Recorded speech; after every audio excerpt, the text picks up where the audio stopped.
It's a little ditty in the beginning. So, we are coming to you from a different look. I'm dressed up because this is a special occasion. A little bit late, but we've got a good show coming for you. Of course, my name is Isaiah Carter, coming to you live from the County of Kings, the People's Republic of Brooklyn. And for the first time, joined in studio, in person, by my good friend, the incomparable Nostra Chavez. Brother, good to see you. Hey, good. Finally here. The first time we met today was today, in person. We've been living on the internet, being internet friends. Exactly. This whole time, and now we're finally, we had our first date together, we had dinner together. It was nice, man. I feel like we got something going there. Yes, yeah, we do. Yeah, Sparks are flying. Don't tell Josh. Yeah, that's all I was saying. Don't tell Josh. Still love you, Josh. Shout to Josh Slocum and the Disaffected podcast. We love it. He is a friend of the show and a friend of ours. We love him dearly. Yes. This is, of course, APOSTATE Radio. We come to you every Sunday night at 8 p.m. And you can follow us at APOSTATE Radio NY, and you can also follow us on all of the socials, X, Isaiah L. Carter, and this young man, Nostra Chavez, at Nostra Chavez on X. You can also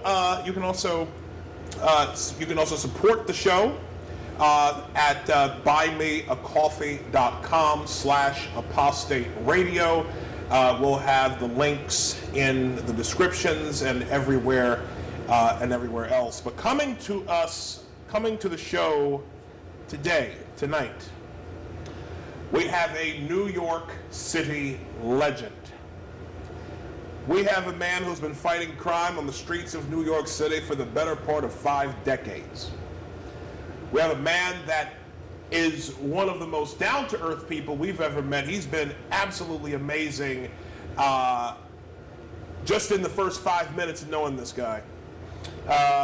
He is the founder of the Guardian Angels group that has helped to keep New York City subways safe, as well as some other cities, as we talked about.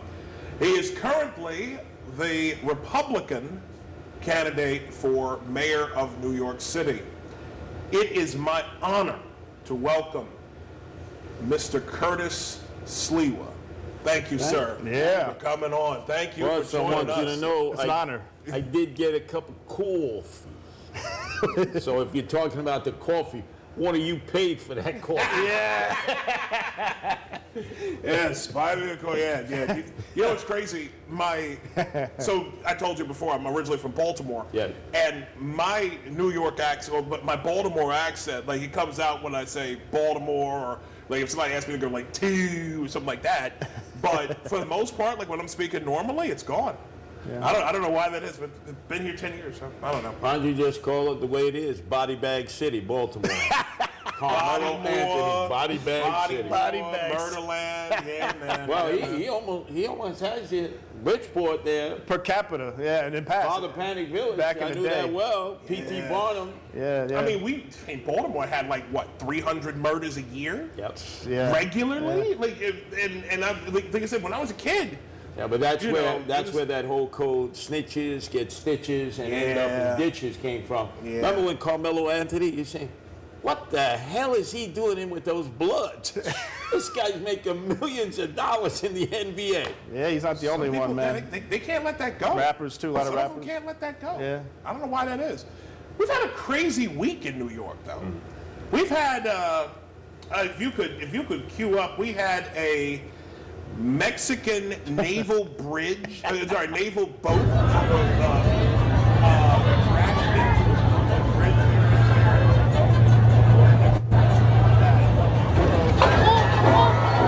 And people were on those masts.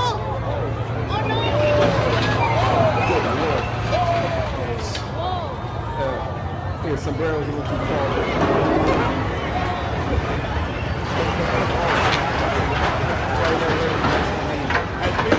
And people were on those masks. what they do with that is they all stand on those, and like certain sailors, they'll stand on them and they'll like sing or whatever on the boat. And that happened. That's crazy. That is bananas. At least 19 people were injured in that. 2 have reportedly passed away, unfortunately. Really? So Jeez. yeah, Oh, man. It's been a rough, Sorry to hear it's been that. a crazy week, but Guys got to measure these things. Mexico? yeah, I know, right? or not go so close to the masts, like to the pillars. I mean, Yeah. it's To that, ridiculous. Like measure, just measure. I don't know. What is it? He's from Baltimore, right? They took out a whole bridge in Baltimore. Oh, yeah, no. Dude, I had shades of that. They took out the whole bridge. The whole thing. They I had lost the shades. mast. Now remember, my daddy was a merchant seaman for 50 years. He used to come out of the port of Brooklyn. Also Staten Island. He sailed tankers and cargo ships. So 50 years of sailing. How many seas are there out there? 7 seas, right? At least. 7 seas. 8 months away, 4 months at home. And then we had him for 4 months, and then he was away sailing. Wow. Yeah, but that is odd that would have happened Yeah. like that. But Yeah. Well, what can you do? So before we go any further, sir, because we've got a lot to get to tonight, please tell us like who you will. Give you a second or a minute or two to introduce yourself to our audience. Let the people know who you are, what you've done over the last several years, and what you're looking to do for this city's future. well, I told you 4 years ago when I ran against Eric Adams, swagger man with no plan, that this guy would be corrupt and we'd have chaos. Bang! Was Yeah. I correct? You were right. That was right, yes. I knew this guy for 42 years. And I knew the moment he got elected mayor, I said, this guy's going to be like a kid in a candy store. All them shorties he talks about, he chases, to the break of dawn in clubs. No, I didn't know he did that. To the break of, I got to tell you, some people who work nightlife, That's mostly funny. women, who are single parents, they got to get home. Mr. Mayor, we got to close up. It's 4 o'clock. Oh, we still got to going. close. We got to go home. Oh no, he's sitting there. He's having a good old time. Oh, my God. This man tagged himself the Swagger Man, and that was the beginning of his descent. When they did that riff on Saturday Night Live, that black actor pretended to be Eric Adams, he nailed it. Wow. Because that's not what he ran on. No, But it's the not. moment he got the job, remember, he goes on, what was that guy on CBS, right? Late night at the Ed Sullivan Show. Stephen Colbert. That's right, Stephen Yeah. Colbert. He's going to roll up joints for him and give him presents. No. And even Stephen Colbert said, Mr. Mayor, you can't be doing that. On TV he did it? TV, giggling, This is a guy. This is a guy who. Remember a few years ago when he cut that video of when he was still in the police force, and he was talking about how to lock guns away from kids. Yeah. And I can't remember. I wish I'd have pulled it up, but it was the craziest thing I'd ever watched from him. And I'll be honest. I voted for Eric Adams. I voted for him in 2021. Thought he was one of those law and order guys. He came in and promised law and order. He promised normalcy. Former cop. You know what I'm saying? Former cop, Brooklyn borough president, whatever they do. You know what I mean? Like we'll talk about that in a second. Cut ribbons. That's You know, all, big bro. city. And I remember when he was. I'll never forget. I went to this event in 2018. I was on a date, and we were at Wingate Park, and I saw he was out there saying, "Yeah, what's good, New York City? We out here," and he's giving proclamations to different performers and stuff. It was okay. I thought it was like It was a okay, concert, Yeah, right? it was a concert. Yeah, well, It was that's what okay. borough presidents do. With our money, they put on concerts. Throw parties and yeah. So you know what? Let me ask you that question. We could start with that. Like, what do they do? Like, what is the purpose of some of these positions within New York City government? Like the borough presidents. Like, like I said, I've been living here for almost a decade. I still don't understand. Yep. Borough presidents, the public advocate, like a lot of these positions, we don't know what they do. Yeah.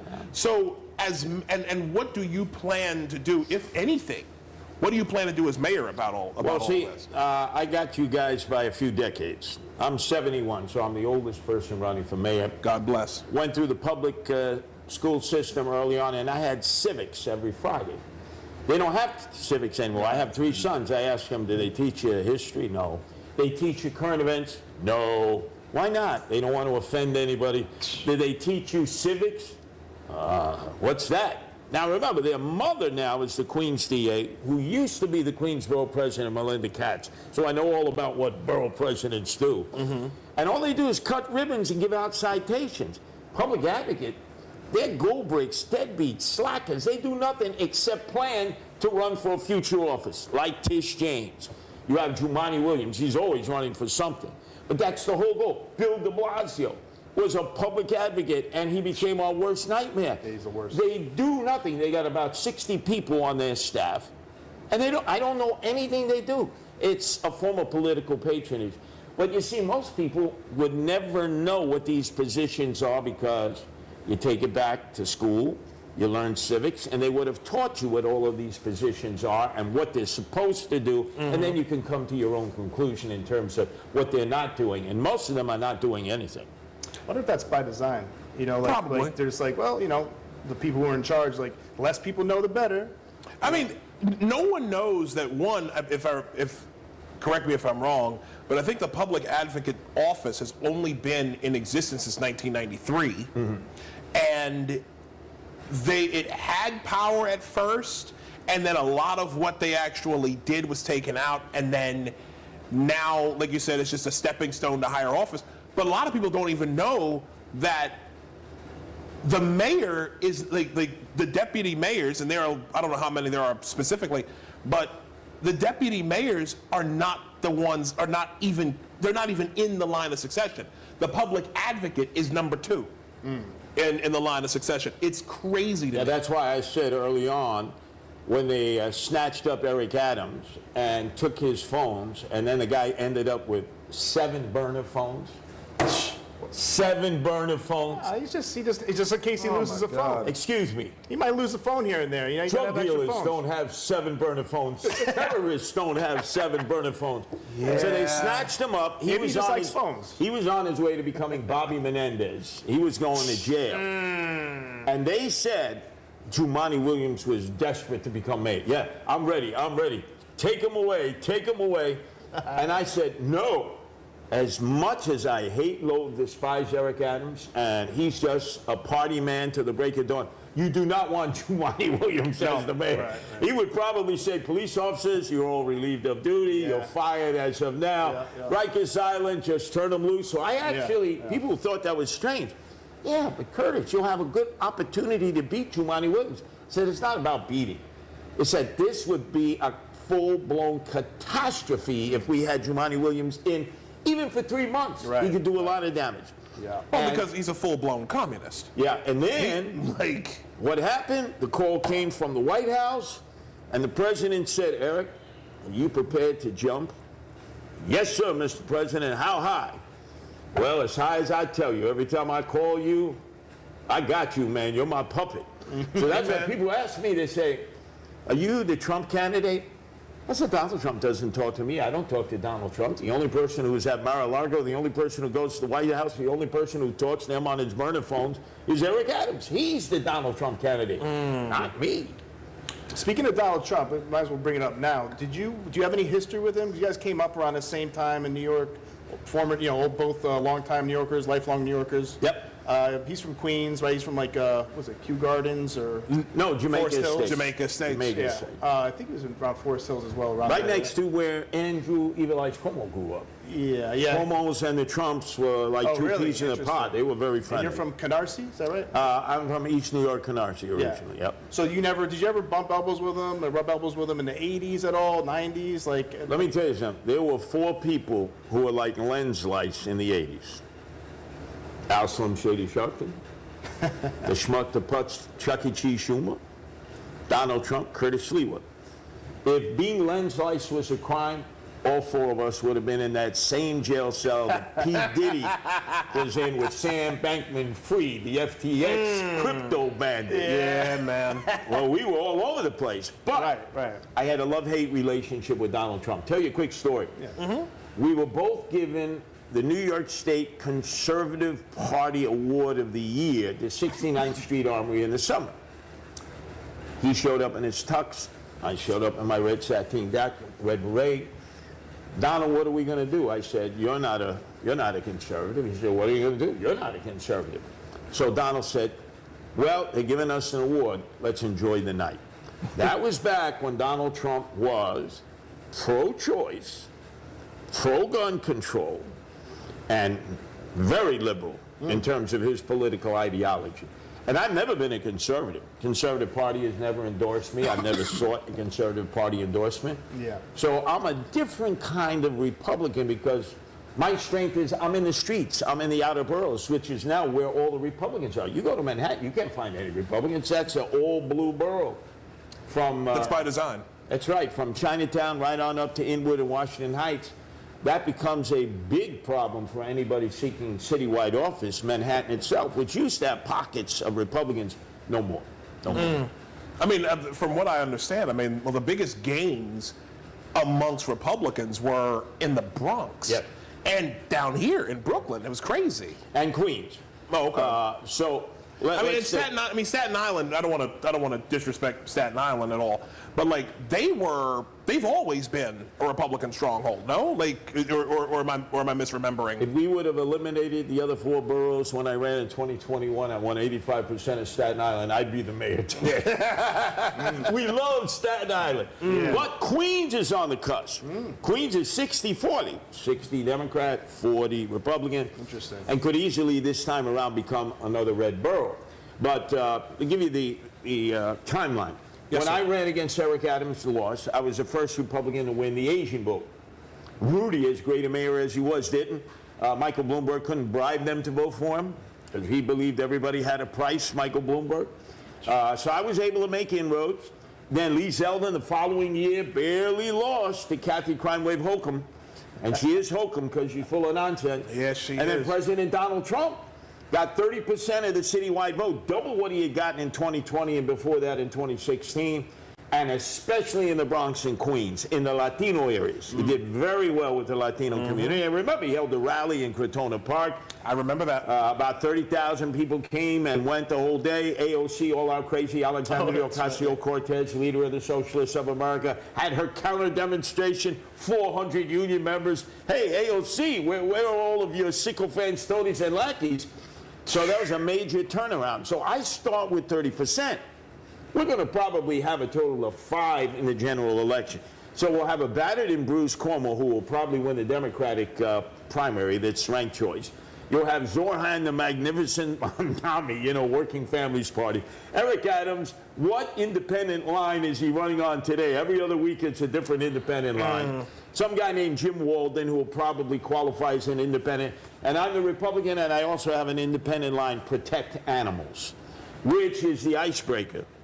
A lot of people will never vote for a Republican, but if you love animals and you want no-kill shelters, they will vote for you on the Protect Animal line. I get 35%, gentlemen, with 5.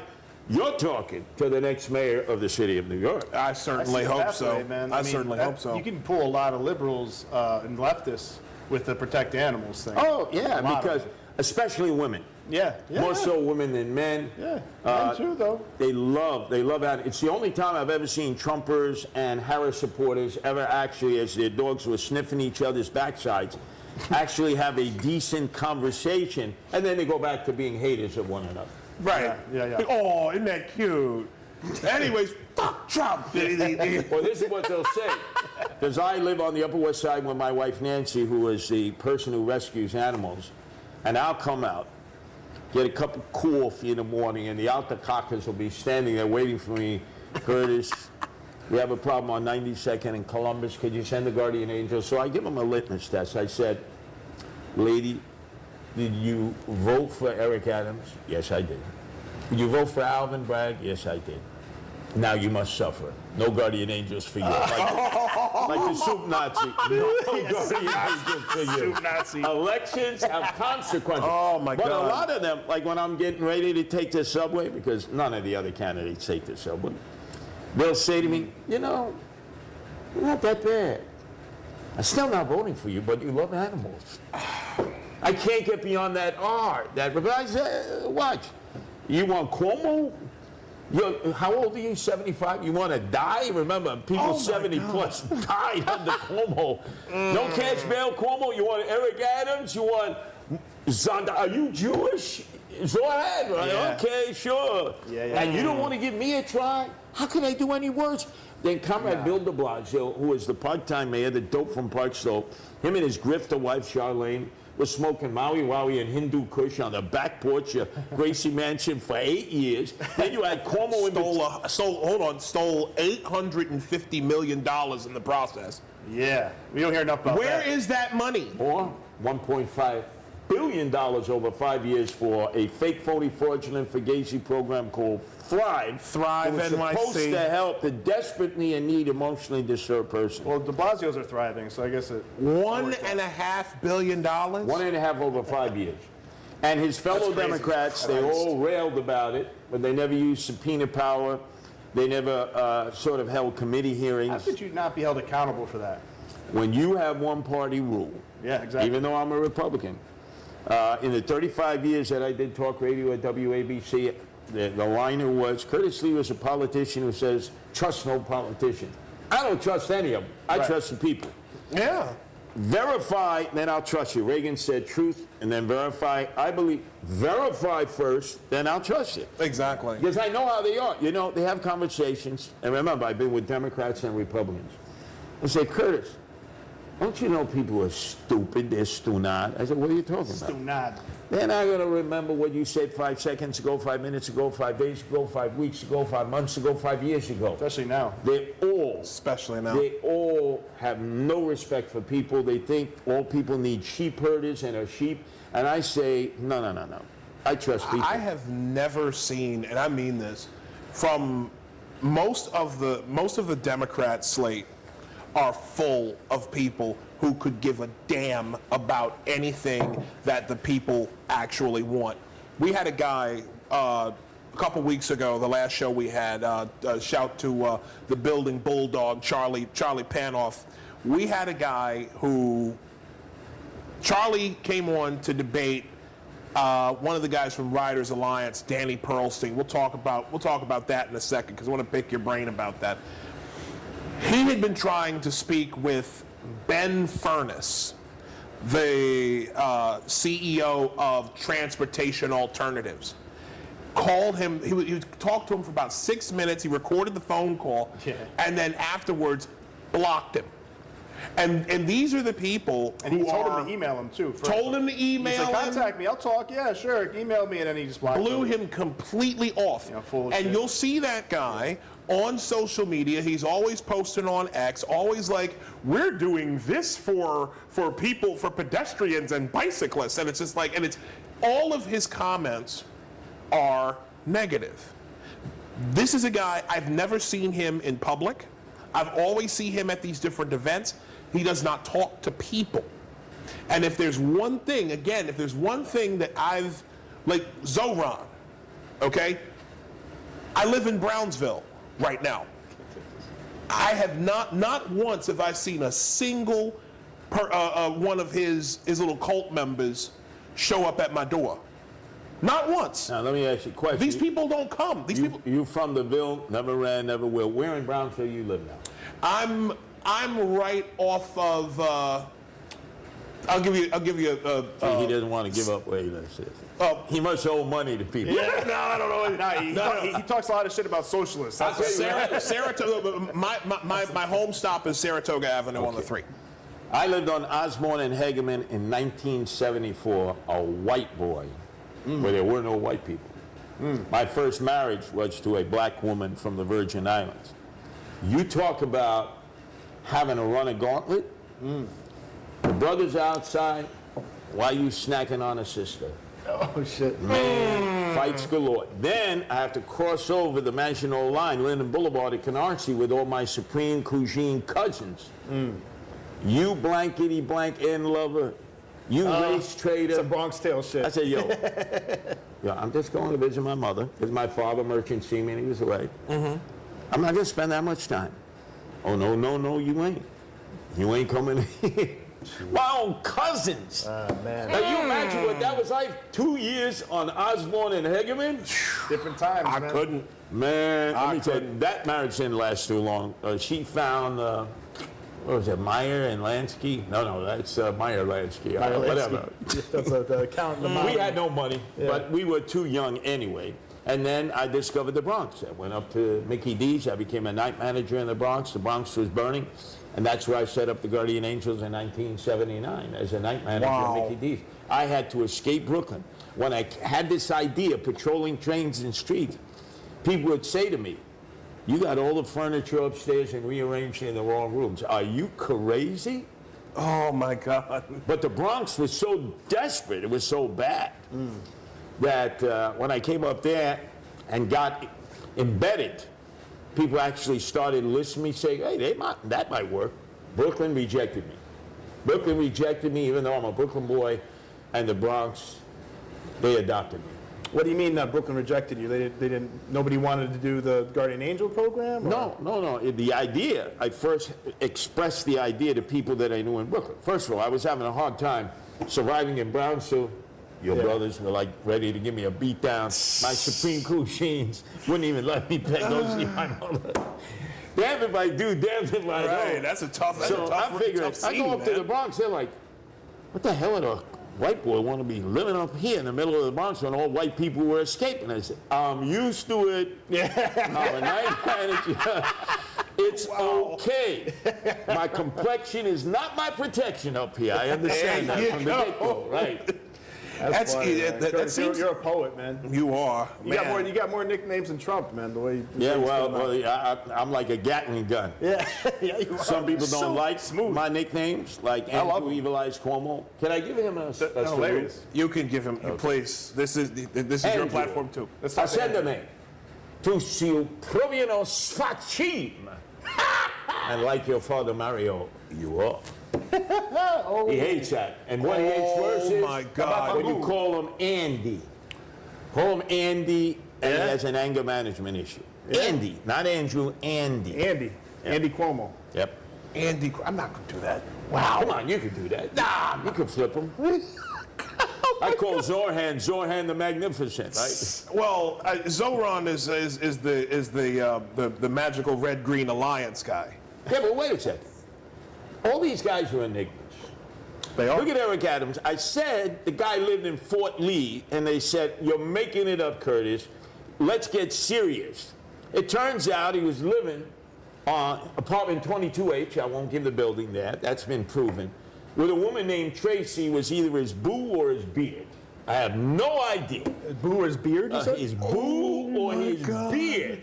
Wow, you're getting a whole tabloid tonight. How many times have you seen her with this guy in 4 years? One time at the Met, remember when he wore that goofy outfit with the guns on it, never to return again? I don't remember that. That woman was working at the Department of Education getting $285,000 for a no-show job. Oh my goodness. Yeah, and meantime, he's telling us, oh yeah, you see that shorty over there? Yeah, you're real loyal if in fact you are having a relationship with this woman. Then Andrew, you can't let him near females who are in their 20s. Hey, he was on La Mega the other day, man. He's asking that hot woman, he said, oh, you're hot. You want to go on a date? You know, all of his staff was like, no, Andy. He went full Shannon He can't Sharp. help himself. But Curtis, he's went- Italian. He's Italian. No, yeah, wait a second. That was his excuse, remember? It's like, I'm Italian. Yeah. Meantime, I knew his father, Mario. Mario never did that. Yeah. And went in the debate. That's what I'm going to tell him. Because I'm going to have my 2 shots at him in the debate. Andrew, I knew your father, Mario. He never touched a woman. And by the way, you know Mario Cuomo. By the way, Andrew, go get your freaking shine box. Oh my God. Wow. This guy is not hardcore. He acts like a tough guy, right? But He's you know, not tough. what's funny though? Like the way I see it like this. Like I personally, when it comes to It's too much fun. the slate, right? When it comes to the election here, I actually want him to win the Democrat candidacy for one reason, because it gets the other commies off of there. We've got more communists on this. We've got more communists on this ballot than I've ever seen in my life. From Zoran, who is like, again, we just found out he's married. And his wife creates some of the ugliest art, okay? Like just like some of the ugliest communist. Is that the money laundering art though? Like, is it like Hunter Biden type art? No, Are you sure?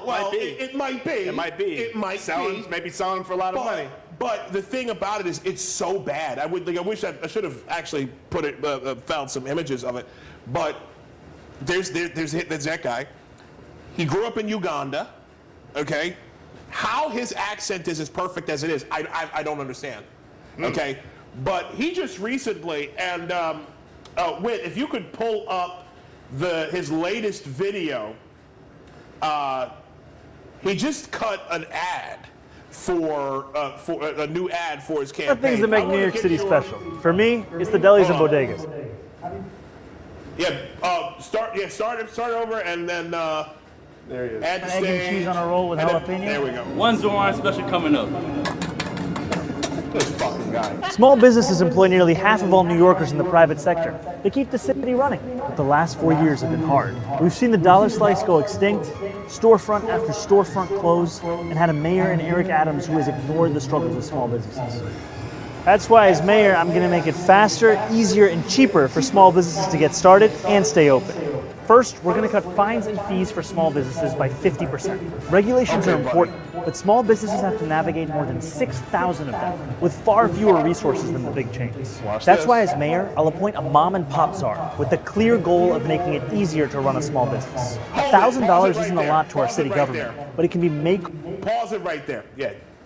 So you got to navigate 6,000 regulations and all this other bureaucratic red tape. No offense, he's wearing red. All this bureaucratic red tape, and here's this guy, this slickster going, well, we're going to start a mom and pop, we're going to have a mom and pop czar to add even more bureaucracy. That's what we need, more czars. What the Now what? This guy thinks we're stupid. Right, but he just ran through a whole laundry list of things you would have in like a bodega, grocery store, convenience store. He never mentioned shoplifting. Never. Their number one Not once. nemesis That's not a that has problem. put more of it. Of course, because he doesn't want them locked up. He doesn't want them arrested. No. If he had to actually work retail, he would know the most dangerous hours are from 2 in the morning to 6. Yep. Whether you're in an all-night gas station, convenience store, or you're in a bodega or grocery store, where they come in, they pistol whip you, they rob you, they come through like locusts to a cornfield, and it's a nickel and dime business. So if you lose that, you're out of business. Look at all the empty retail right, space. exactly, And yeah. plus, remember, he's Mr.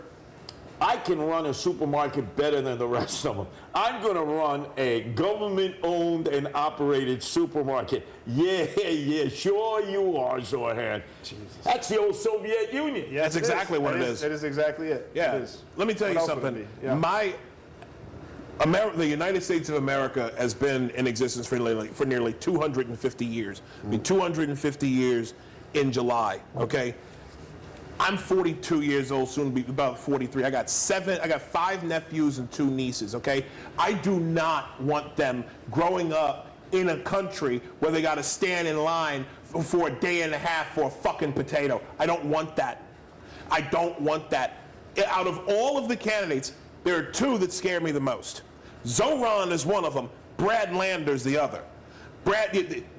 First off, Brad Lander looks like he looks like Muddy Mudskipper from Ren and Stimpy. Okay, he looks like that guy. He's always fucking sweating. His eyes bulge out of his head every time. He always looks nervous.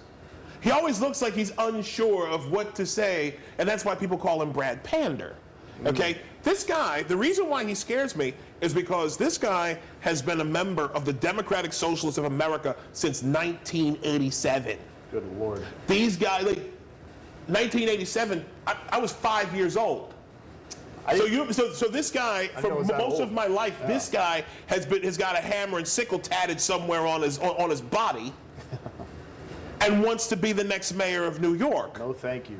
You know what we got to do? We got to go and ask Zorhan this question, because we know you went back and forth to Uganda.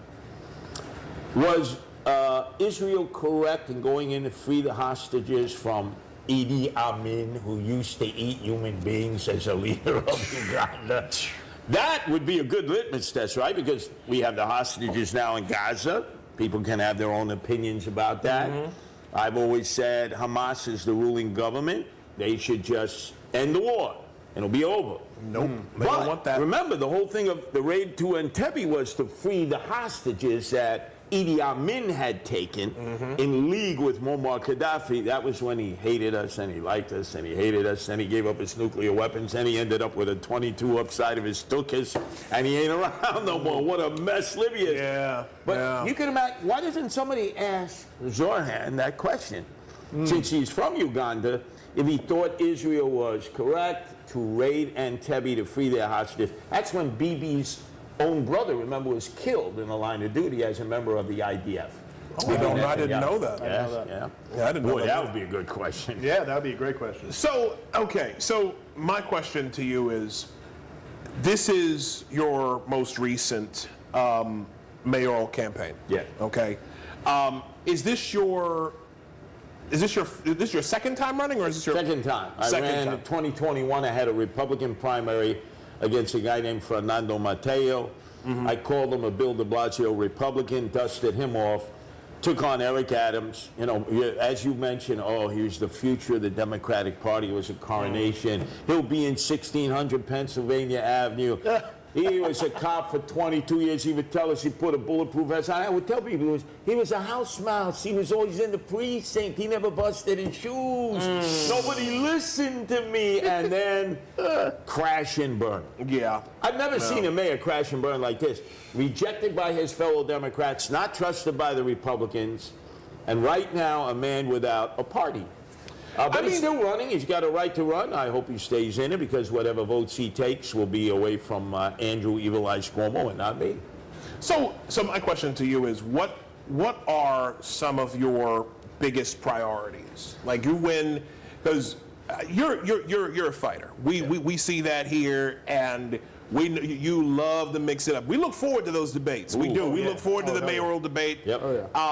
But I got to ask you, like, what are some of your priorities? What do you want to do as mayor of New York City? Well, I'm the outer borough guy. None of these candidates are spending any time in the outer boroughs other than northern Brooklyn and northern Queens, where you have a lot of DSA, liberal progressive. But in the real sort of residential areas of Brooklyn, what Eric Adams did in league with the big developers, the corporate developers and the socialists, is pass this city of yes.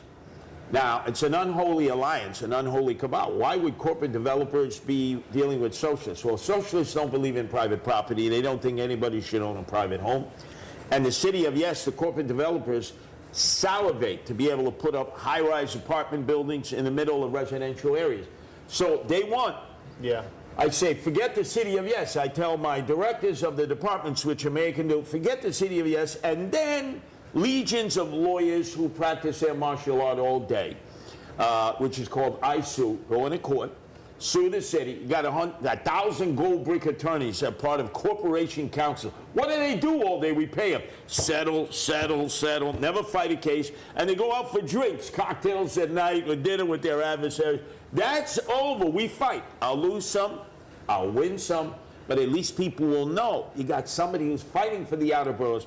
Then, no more shelters. That's it. Not one more. No migrant shelters. And they have these lithium-ion battery warehouses they're trying to put up all over the place. 38 in Staten Island alone. 12 in Brooklyn, 8 in Queens, 4 in the Bronx. Every other week I'm hearing about another one because of Andrew Evil Eye Cuomo. When he was governor, he took offline Indian Point.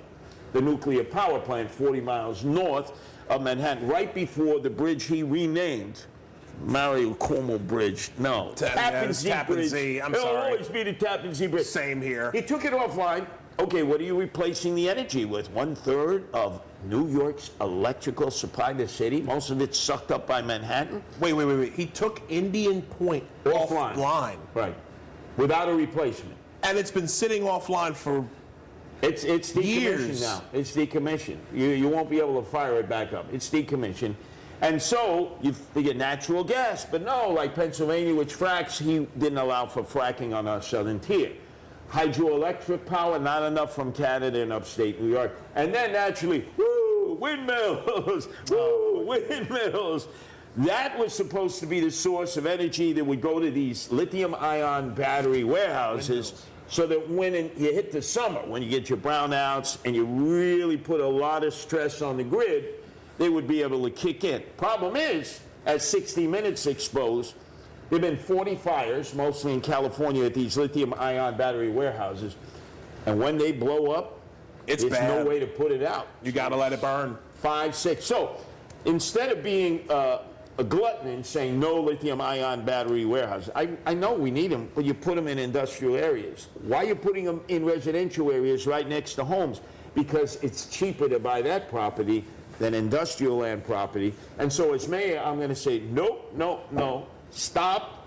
If we need them, we put them in industrial areas, no more next to residential. And they'll flood into court, they'll sue us, but we will engage them in court and battle them. It's almost like they're setting fire bombs in people's neighborhoods. And why is that? They want them out. Of course. So remember Kathy Hochul? Especially Staten Island. Why don't you all get on a bus?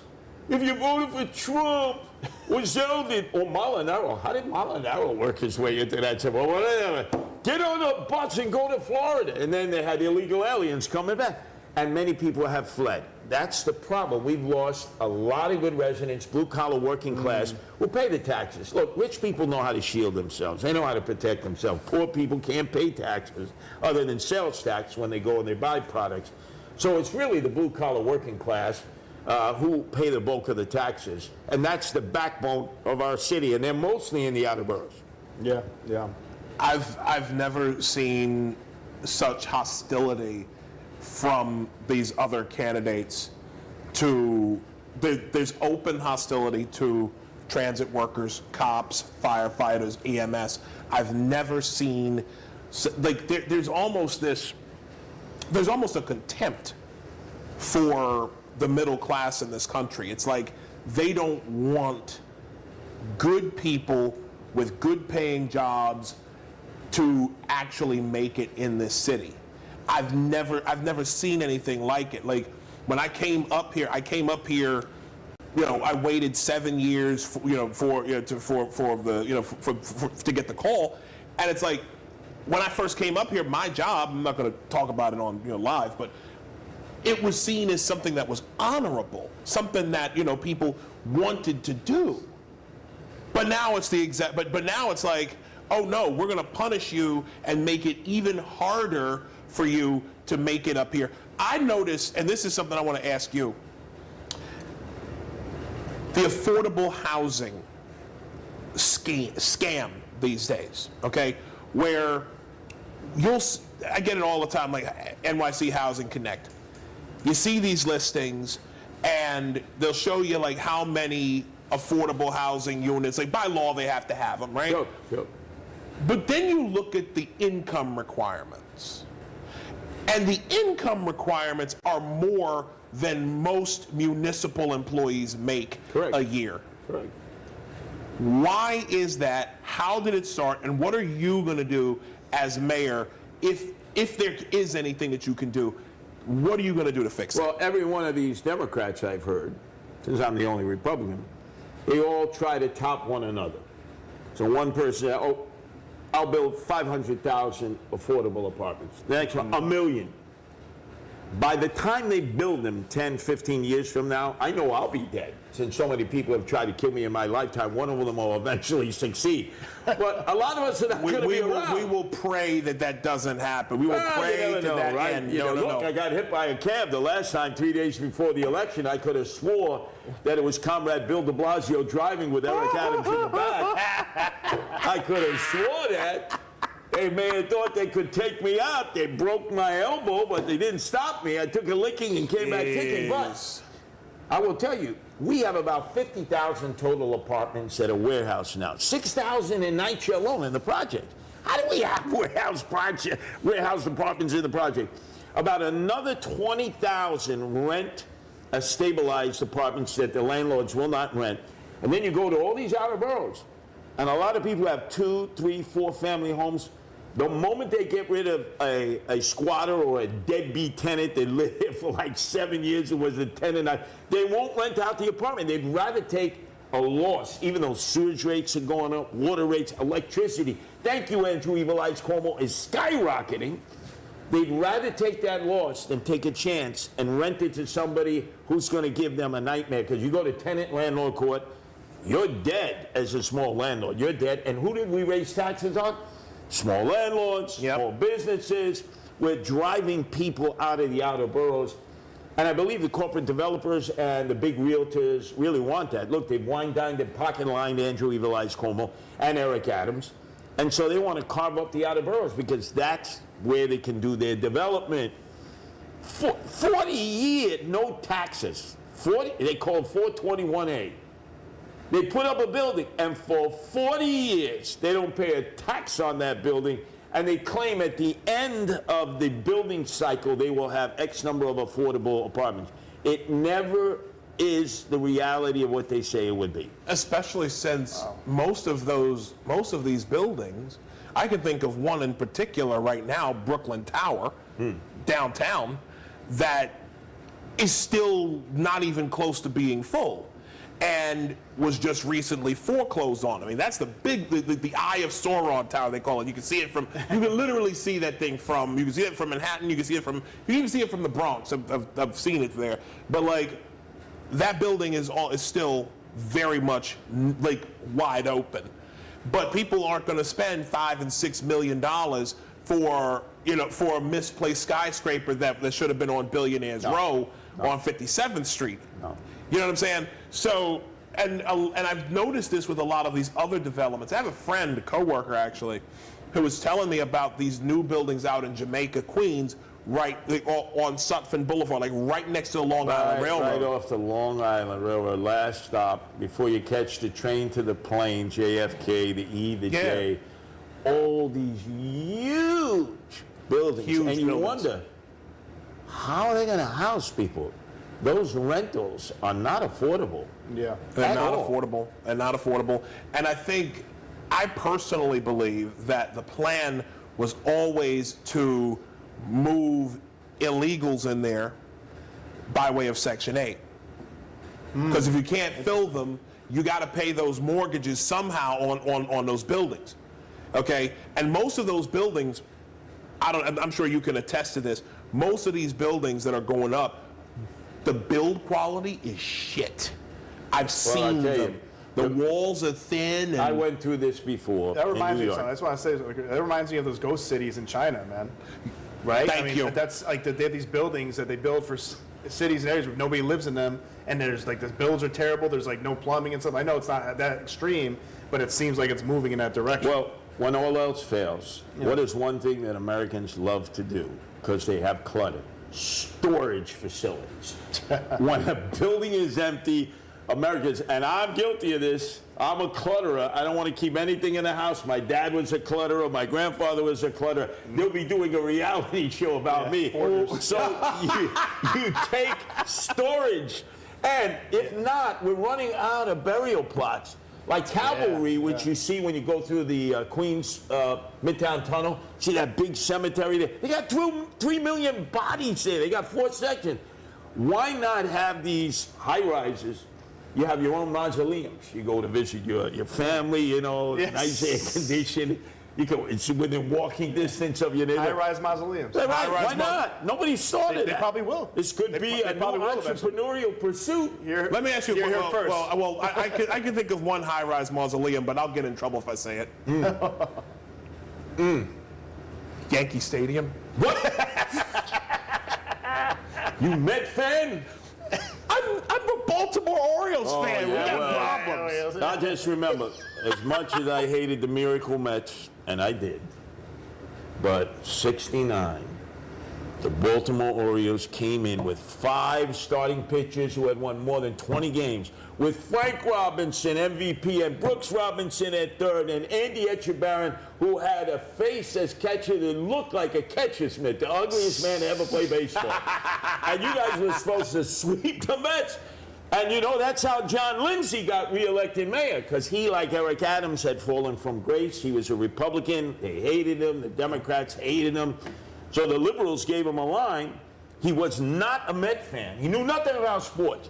So his press flight goes, we're running to Shea Stadium right now. We're going to go into the clubhouse. You're going to profess to be a Met fan. Because I know nothing about sports. Fake it. You're a politician. Oh, my God. He runs in. He sees the big guy, the manager, Gil Hodges, who had big, huge hands. He goes, who's that guy? That's Gil Hodges, the winning manager. Embrace him. Say you're going to have a parade through the Canyon of Heroes. You're going to give them the keys to the city. Next thing you know, he's rocking the float. He's a Met fan. Do you know that propelled him to victory? Oh, no. What a fake, phony, fraudulent vacation. But that's what Politics, most man. politicians are. Yeah. Funny. I mean, and listen, Look, Eric Adams, what fan are you? I'm a Yankee fan, I'm a Met fan. You can't be both. Sorry, when the Mets played the Boston Red Sox in '86, I was Switzerland because I hated both teams equally. That's right, Eric Adams. And you know, Met fans respect that. Oh my God! Because they say you're a true fan. I'm a Yankee fan. I will say this: I've been to both Yankee Stadium and Citi Field, Yeah. which I have actually messed up several times and call Shea Stadium, even though Shea Stadium was across the street. You in the have to parking lot. take a reverse mortgage and a payday loan to go to either one of those places. My God. Although I will give credit, Citi Field is a much nicer baseball stadium than Yankee Stadium, which is a mall. Yeah. Well, Citi Field is awesome. I've been there for New York City FC matches. Yeah. And I love, like, Citi Field is a chef's kiss of a stadium. You're a Met fan. I'm not a Met fan. You're a Met fan. I am an Orioles fan who have been living up here. If I'm going to root for a New York baseball team, it would be the Let me Mets. tell you I a will secret admit that. about Comrade Bill de Blasio, who knew a lot about baseball. One time, all I knew about. my middle son, Carter, was sitting next to him in Citi Field because his mother, the borough president at the time, is a singer. She was singing the national anthem. He was telling him all about baseball. Carter told me he knows a lot. But to show you how the guy couldn't be consistent, he said he was a Met fan. He wore a Met jersey on, number 6. The reporter said, oh, which Met was your favorite Met, number 6? He said, Rico Petrocelli. He said, he was a Boston Red Sox. He said, yeah, I'm a Boston Red Sox fan, but I'm honoring Rico Petrocelli, who was number 6, originally from Sheepshead Bay High School in Brooklyn, on the back of a Met jersey. Okay. All right. You understand how these politicians are? Jeez. With Eric Adams, part of a New York Yankee cap, part of a Met cap. It's like, just be real. If you don't know anything about sports, just say that. Okay. Let's say Okay. That's.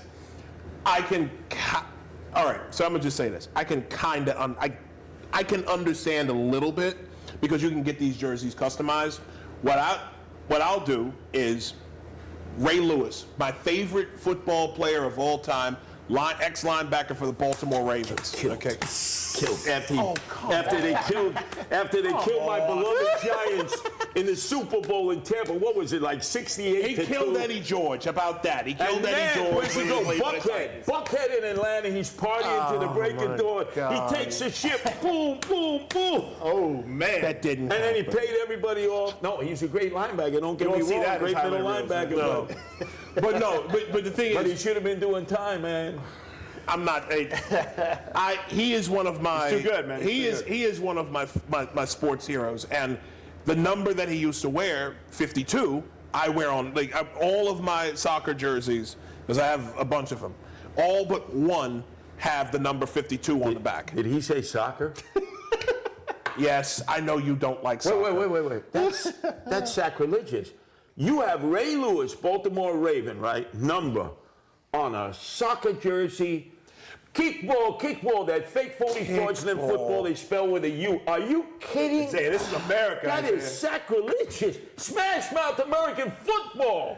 Now these guys, they fall down on the turf, they fake it, or they win an Academy Award. And then, what's the score of the game, the final score? 0-0. Oh my God, could anything be any more boring? No! Could anything be any more boring? And DC United just drew 0-0 last night. I was in the Superdome in New Orleans. Take it, man. Colin Kaepernick was running all over the field. This is when he was like unbelievable. There was Ray Lewis and the rest of Baltimore Ravens. Then the lights went out. Who pulled the plug for like 48 minutes? Roger Goodell, probably. Oh my God! And the Ravens came back and beat him. No. Let's not do that. That's when Colin was number one. Because the 49ers were getting destroyed that game. And then right as the second half started, that's when the lights went out. Cooled down everybody, and then the 49ers came back. What a revisionist. It's not a revisionist. By the way, I watched the game. Ray Lewis was sniffing elk dust, from their antlers. Was he really? Dust. That's not real. Don't deny that. It Am I was right or something wrong? about it was a spray. I think aphrodisiac? What's he doing? No, I think it was something on his wrist. I don't know. Elk dust. That's got to be don't illegal, know. man. Man, that's freaky deaky. Yeah, that's an And remember what he did in or Buckhead. something. Remember what he did in Buckhead. Oh, goodness gracious. So you're running for mayor? yeah, you're running. He's running for mayor. Yes, I he's got to tell running you for mayor. something. How about I've that? done talk radio 35 years. 3 times can I've tell, done man. sports talk radio. Yeah. The Curtis Sliwa Super Sports Oh, you did Spectacular. sports radio. Oh, okay. Ray Kelly, the longest serving police commissioner, said that was the greatest sports talk radio of all time. I'm I got enjoying it. fired 3 times doing sports talk radio. You also used to fill in for the late great Rush Limbaugh. Oh, yes. Really? Yes, I remember I remember listening to shows when he did. How long did you do I thought that? you said you weren't a Republican. Wait, I think you got the wrong guy. Never Rush, but Sean Hannity, the rock-ribbed all-American conservative voice of reason from Franklin Square, Long Island. I substituted for him often. For Sean. You heard. I listened to both. You subbed. I remember years when you subbed Did you sub for Rush? He subbed for Rush and for Sean Hannity.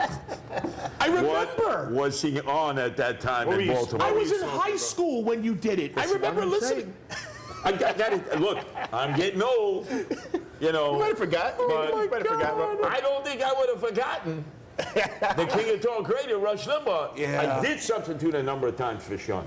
I do remember. Yeah. I remember those shows. I So remember. wait, when was this? Because I thought you said you weren't a Republican before until recently. Originally, I was a Democrat. I voted. My first vote was for George McGovern against Richard Nixon. Then I became an independent. I was chairman of the New York State Reform Party for a while. Until Andrew Evil Eyes Cuomo decided he wanted to destroy the Working Families Party because how dare they run Cynthia Nixon against them. So he killed all the third parties, mine being one of them. Libertarian Party, Green Party, Independence Party, Reform Party. We got whacked. And the Working Families Party just got stronger. So now you only have 2. Conservative Party, Working Families Party.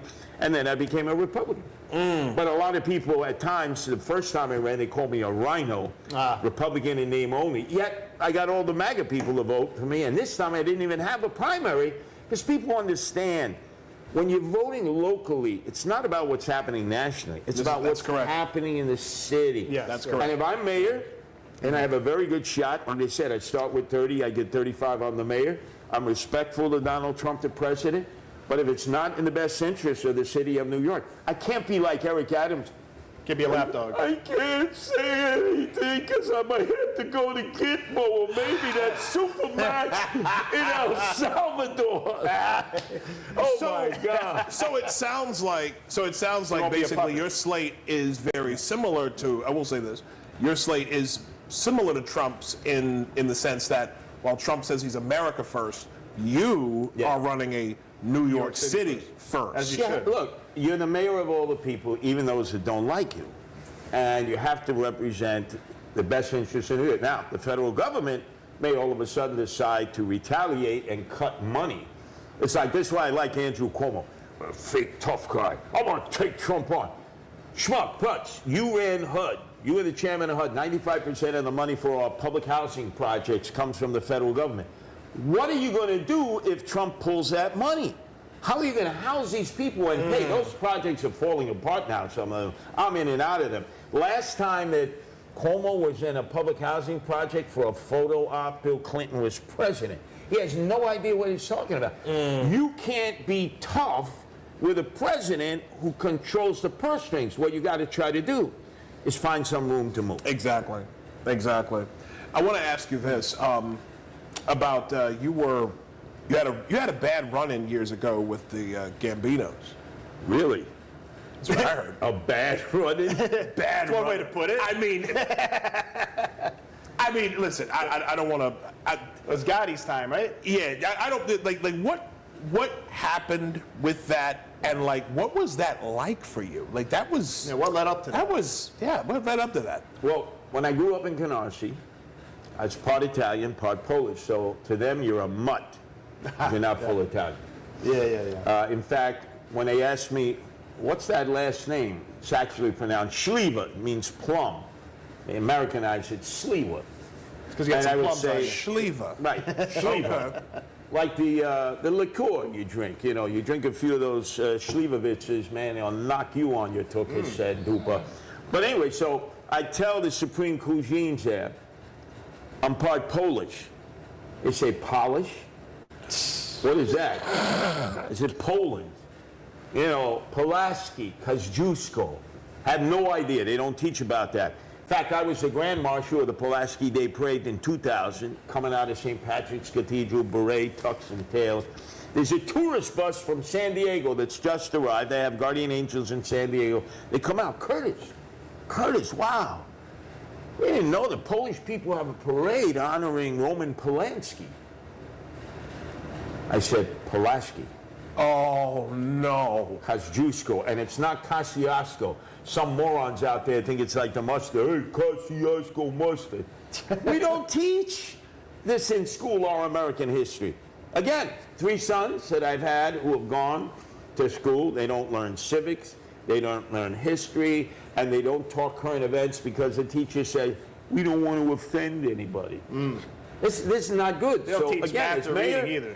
As mayor, National Anthem, Pledge of Allegiance. We're going to teach American history before any other history. We're going to teach current events, whether you're affected negatively or positively about it. And we're going to teach civics once a week on a Friday, so you know the role of government and what everybody does. That's why so few people vote.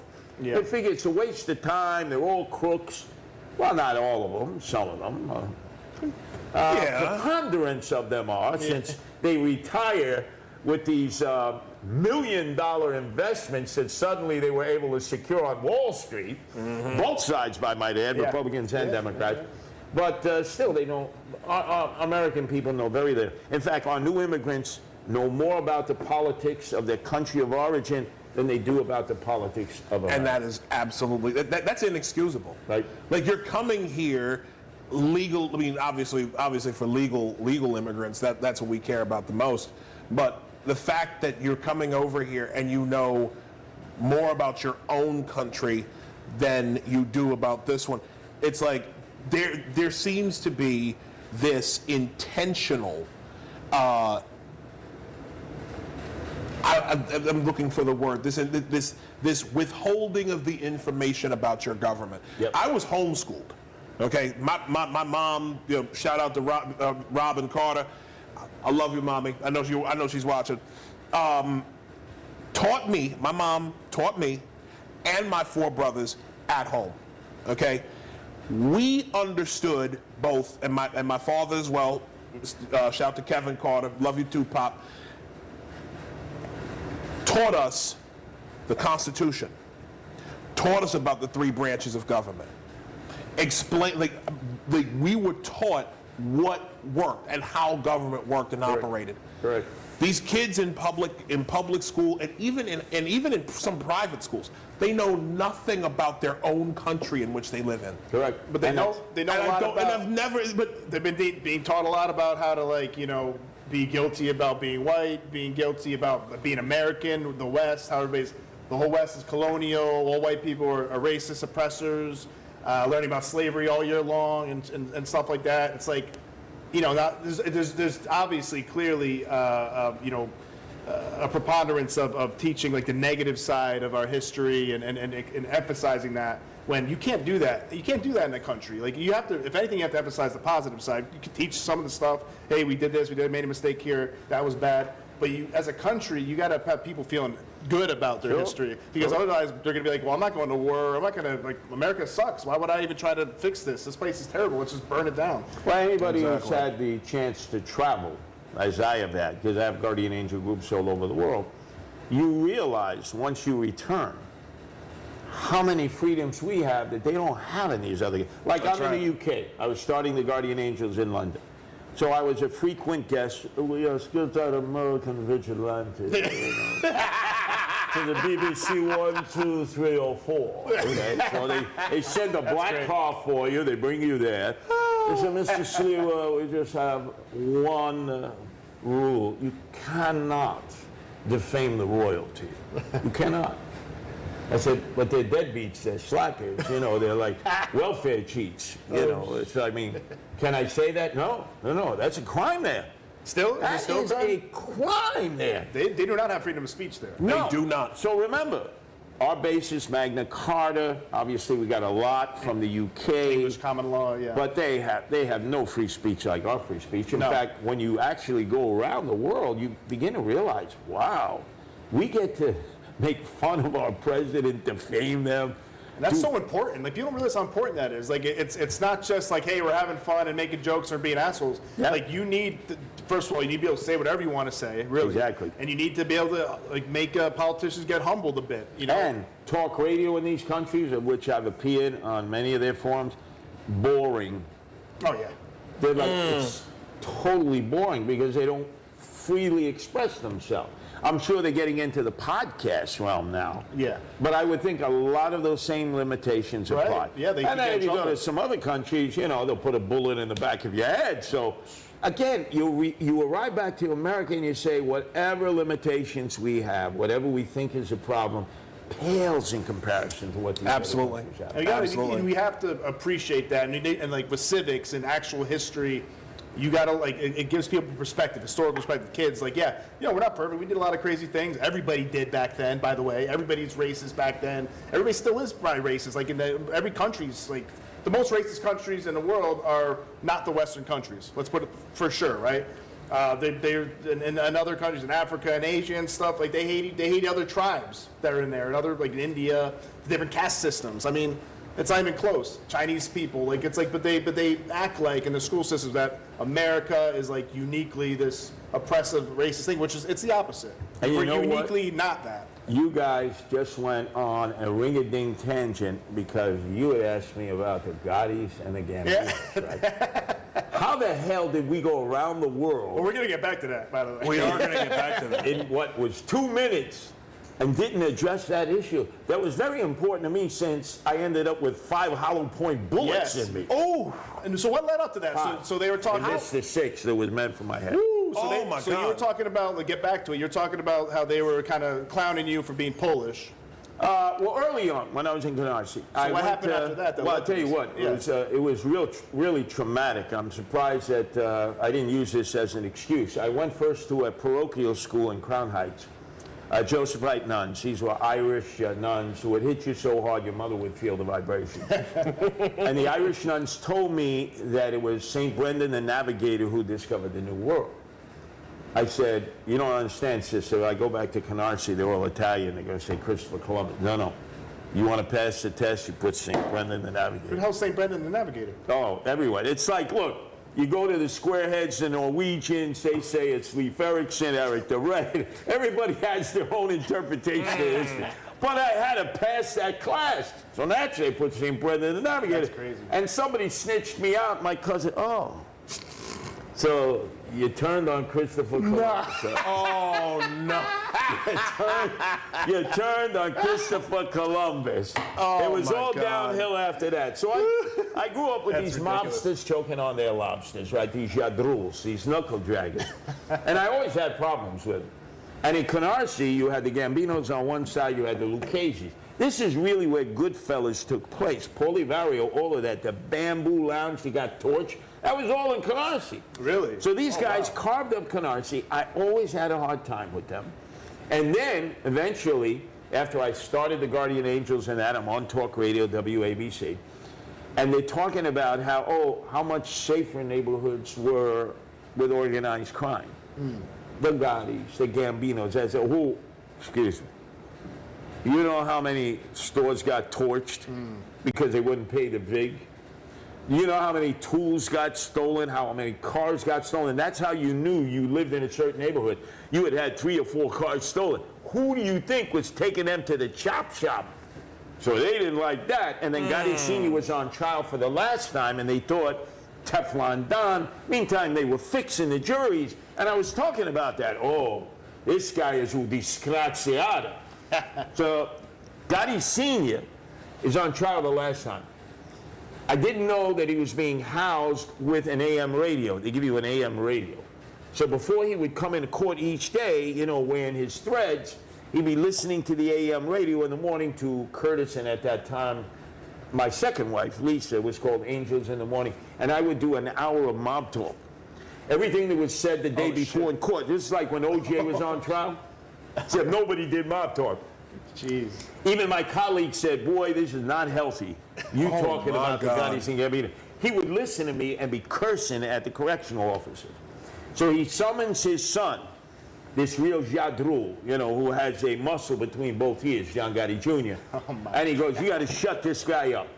No. So he sends his 3 guys, I call it the UN crew, in April of 1992 to tool me up with baseball bats. A guy named McLaughlin, the Irish guy, a guy named Kaplan, the Jewish guy who did not become an accountant, but very good with a baseball bat, and Ruggiero, the Italian.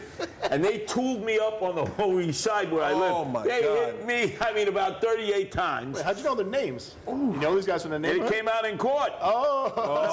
Went 4 times to court against John Gotti Jr. So that first attack came out in court. I survived that.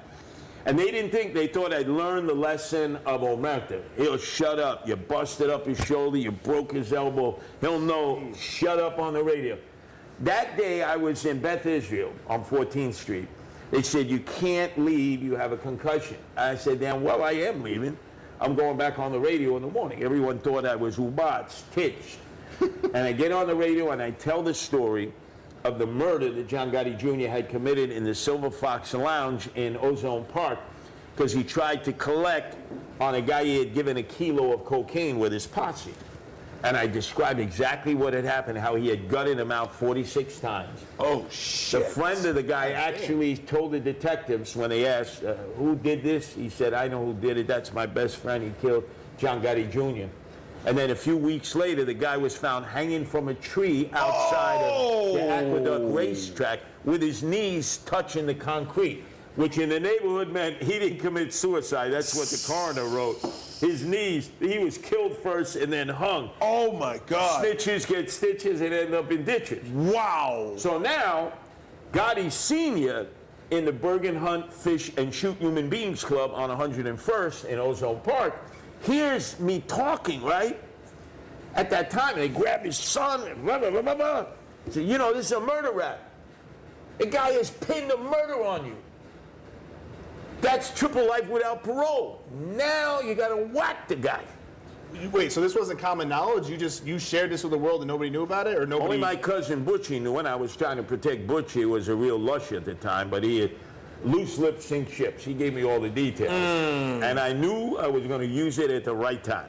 So why did you use that? Why did you, like, because you know you can get killed. Why did you? Because they had just tried to kill me. So you're trying to get ahead. Hopefully You ain't got nothing to lose. That's it. the police will arrest them. Hey, and this then- is war. Everybody cleared out. It was like a pet. Nobody wanted to be around me. They figured their bullets could be flying at any point. Exactly. But Gotti Sr. tells his son, this is a murder rap.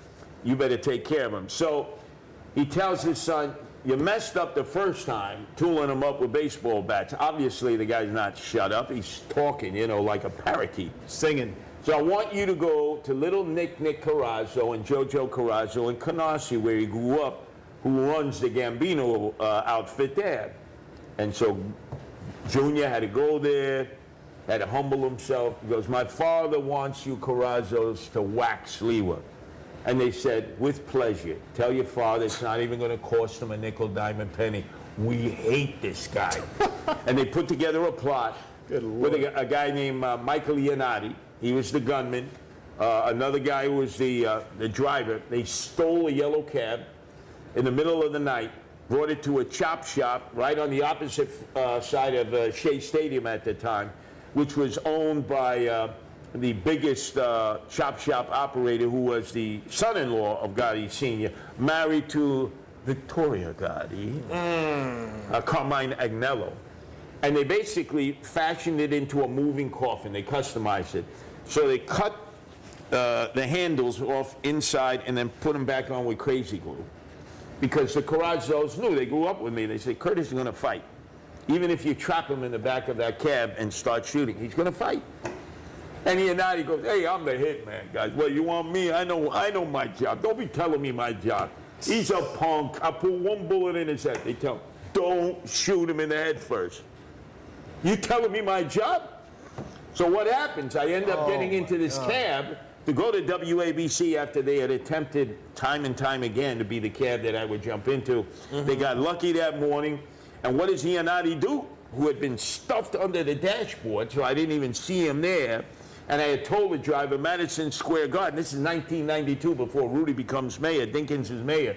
And the guy understood what I was saying. My God, most of the cab drivers back then, they were probably tending goats outside of Amman, Jordan 3 days before to get a hack license coming to New York. They don't know where they're going. This guy knew who I was, knew where I was going. I had the Daily News and the Post. I'm reading the sports section because I hated the current events and would make me nauseous. I love sports. And I figured, hey, we're going the right way. Guess what? Instead of going the right way, he went the wrong way. And this monster pops up. He's got a .38 special. And he just starts capping shots. First shot went right through the back window. Now, a lot of people would say, oh, what did you do? Wah, wah, wah. What did you do? No, he missed me. I don't know why, but as soon as that shot wasn't right by my head, I realized, uh-oh, time for me to get into action. He aerates me. He just keeps shooting. And I'm bleeding out. And the cab is maneuvering in a way it's now gone right and left and right and left, and I feel wind coming out of the front. He had left the front window open next to the passenger side because there was no air conditioning. And it was June 19th of 1992. Oh. So I realized I have one shot only, which is open the door, dive into traffic. Guess what? I pull the handle comes out, bang! He shoots me right between both legs. Ah! Man, now I'm like, I can't breathe. Like barely able to breathe. I said, I got one shot. I got to jump through. There was no partition. I got to jump through that open window. Gee whiz. And so he made a turn, the cab driver, and it propelled me. I just jumped with all of my last energy towards that window. I was hanging halfway out. He grabs me by the belt.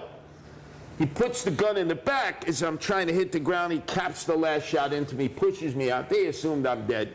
Oh. I land on BN6 in front of a Hells Angels bar. They come running out. They turn me over. They say, hey, Curtis, don't die on us. And then one of these gabons says, the cab is coming back. The cab is coming back. And all these tough guys come running back into the bar. Oh, no. But it was a different cab. Okay. And they scrape me up off the asphalt, take me to Bellevue.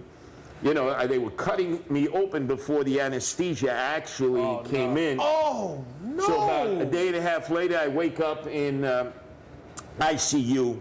I got a sheet on me. It's cold like a meat locker. I got tubes in every orifice of my body because it's cleansing the blood or I'd be dead. These were hollow point bullets. And I wake up, I'm in a fog, and I look to my left, and it's Ed Koch, the former mayor, who was my nemesis, and I thought I had died and gone to hell without anesthesia. Then Cardinal O'Connor there, he had the death right vestments, the extramunction vestments we learned in catechism class, extramunction, then they called it death right. So he was prepared to do his duty. And then my wife at that time, Lisa, well, I know she was concerned about me, definitely. But I'm wondering, so were my wives, if they were saying, boy, that life insurance policy, man. It would have been nice. It would have been nice. I give her the benefit of the doubt. She was a very loving wife and nursed me back to health. It took me a long time. I had to have a reverse operation within the next 2 years, but I survived that. And then the chief of detectives, 6 months later, had a press conference and said, we have investigated all leads on this.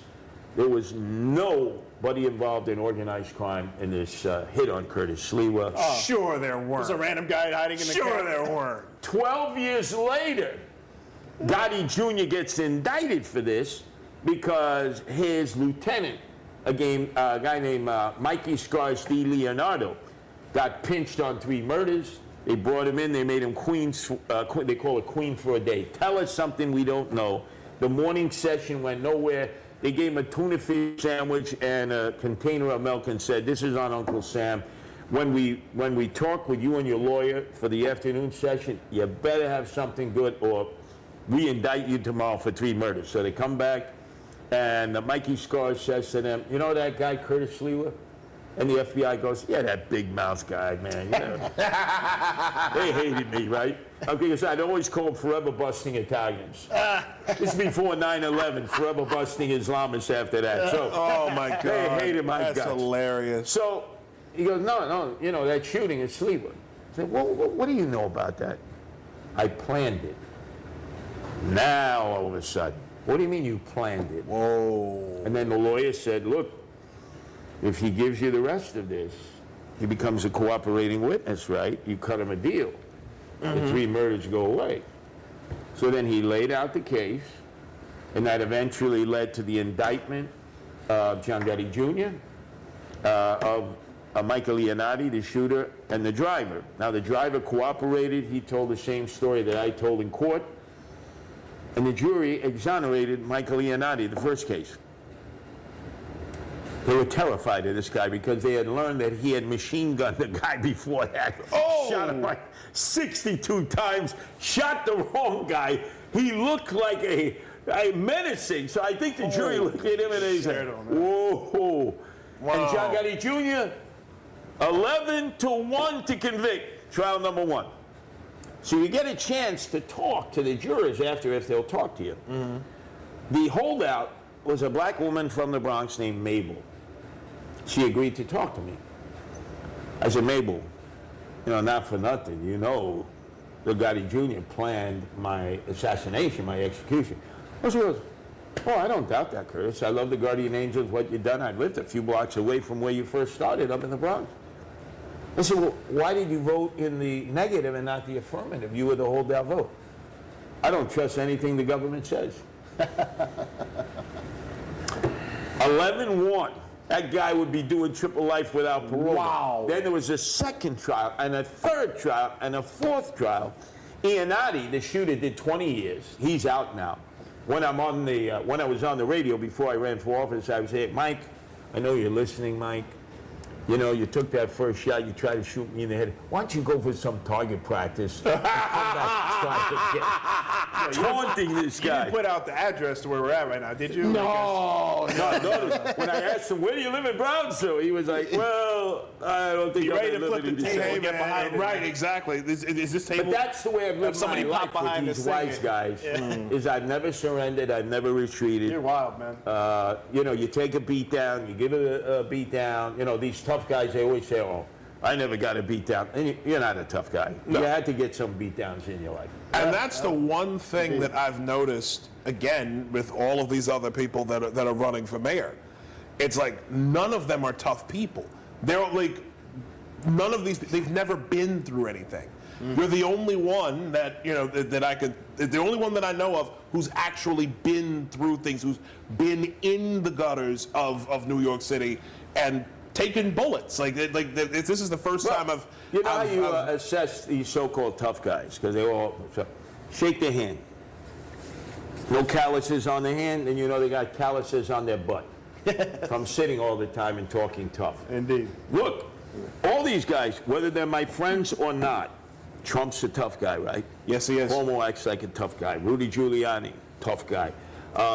Elliot Spitzer, before he had to leave being governor, was a tough guy. If they're honest, they've never been in a street fight in their life. Never. Now, they can act tough. They can bully people, but they're not tough. Because a tough guy would never blink to that.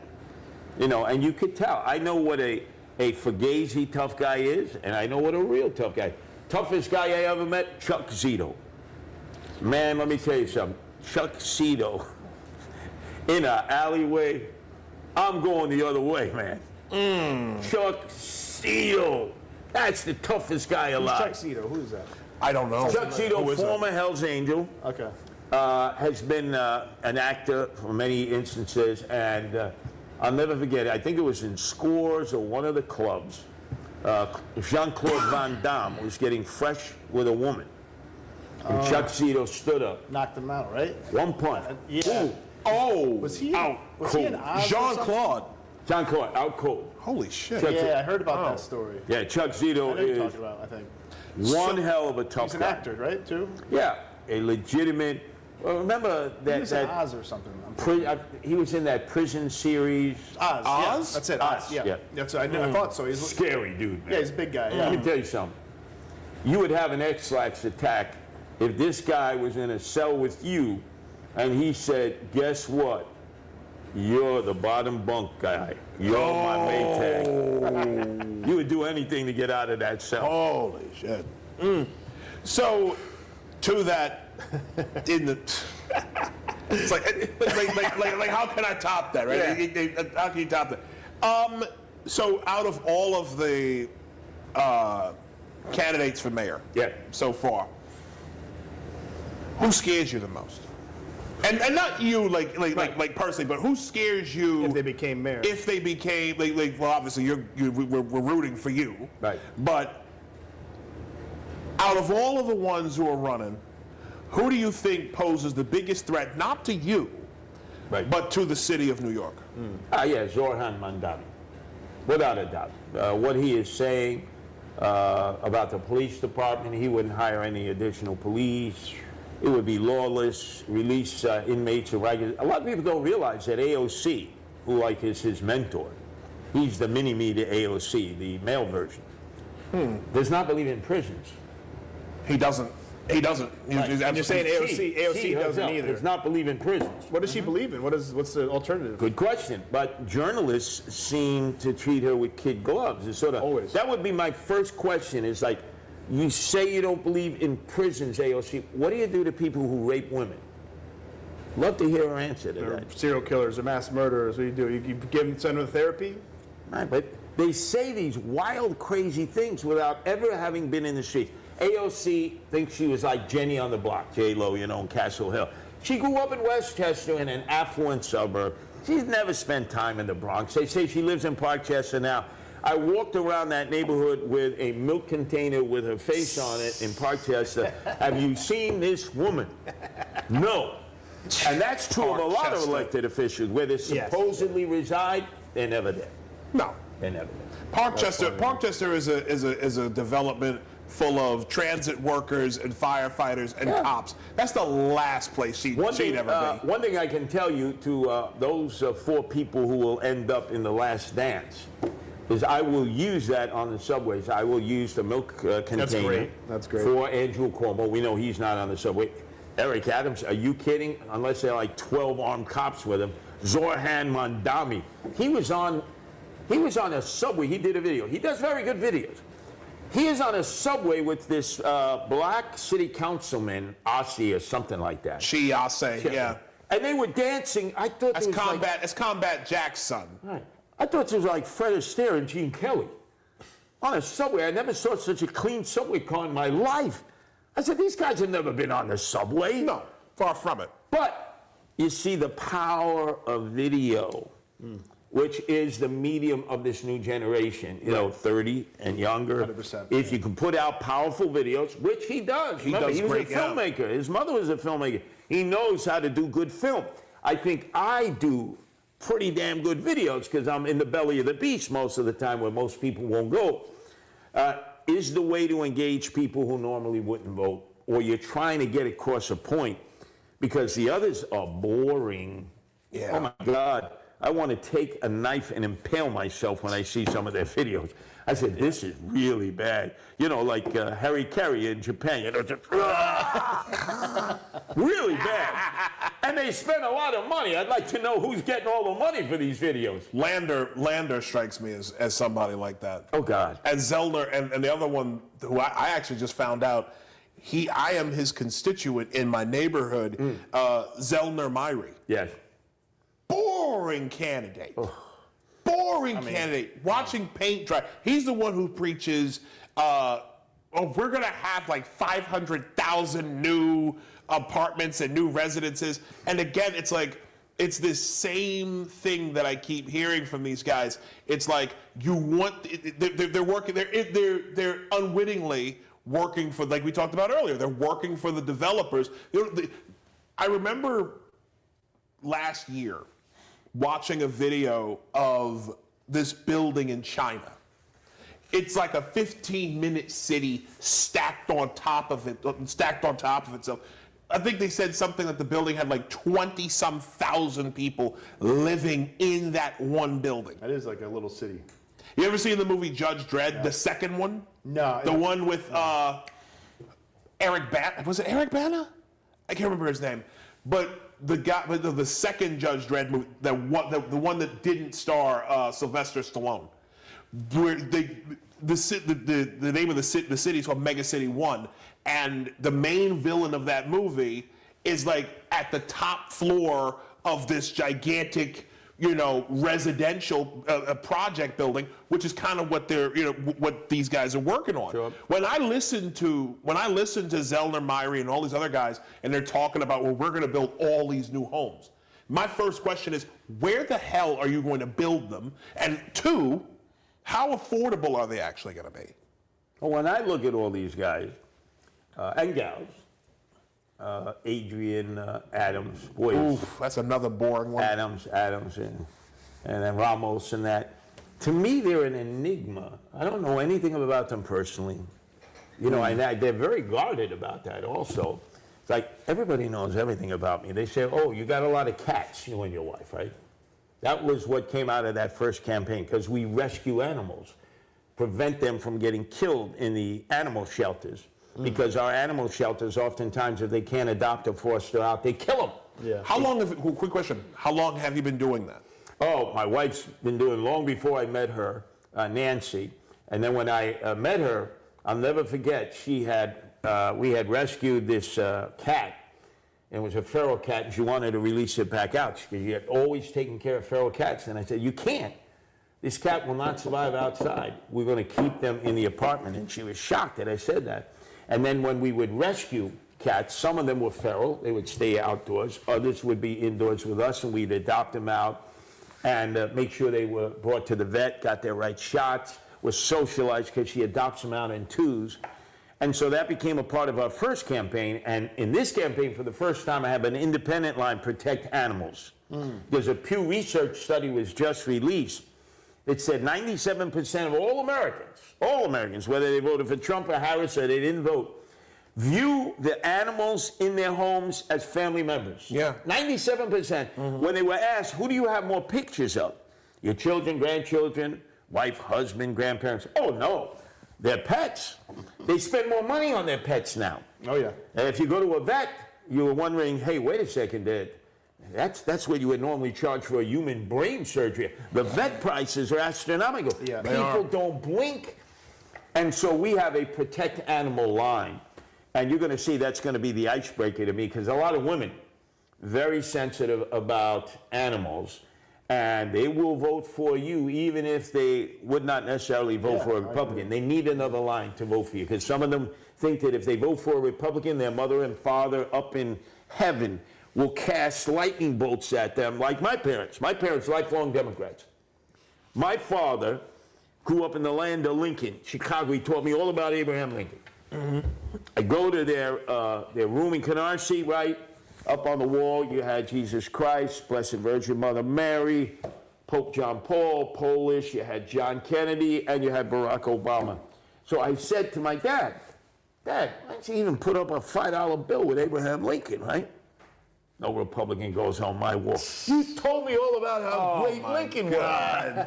Nope, no Republican goes on my wall. Hardcore Democrats. That's when they were the party of the blue-collar working class. My father would tell me, the Republicans only support the rich, the country club, the corporate people, the people who support the blue-collar working class like your mother and me and your grandparents and your aunts and uncles, Democrats. So that's what I was raised as, a Democrat. And now, Same. the majority of the blue-collar working class you see around the country have become MAGA, Trump, Yes. Republicans. America first, Because yeah. the Democrats have abandoned them. Yeah, they don't Totally abandoned them. Totally. They don't give a shit about them, honestly, man. I have never, in fact, that's something else that's worried me, because I heard this. I'm gonna tell you a little story that I'm reminded of from in Baltimore. Baltimore used to be a steel plant, a steel mill, like city. Okay, you had Baltimore Specialty Steel, which is a place that I remember when I was a little kid.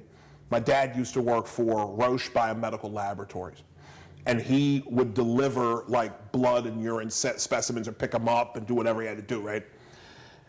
He used to go to Capital Carbonics to pick up his dry ice. Anyways,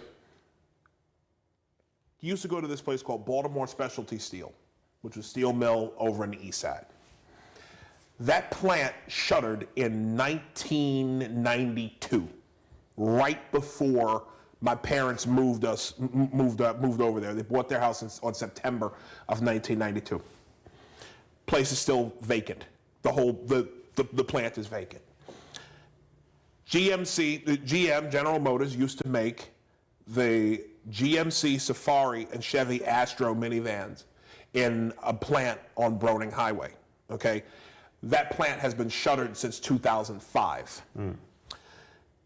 Bethlehem Steel, which was at one point the world's largest steel mill in the southern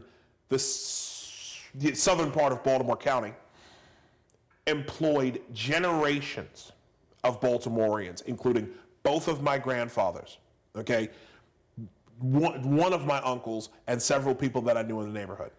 All that's gone, okay? When you talk to a Democrat these days, okay, and shout out to Brandon Scott, who I know, there is no plan for the working class in this country. Down there especially, okay? I think of all of the manufacturing that used to take place here in New York City, and there was a lot. Williamsburg used to be a hub of manufacturing in Brooklyn, here in Brooklyn. Sure.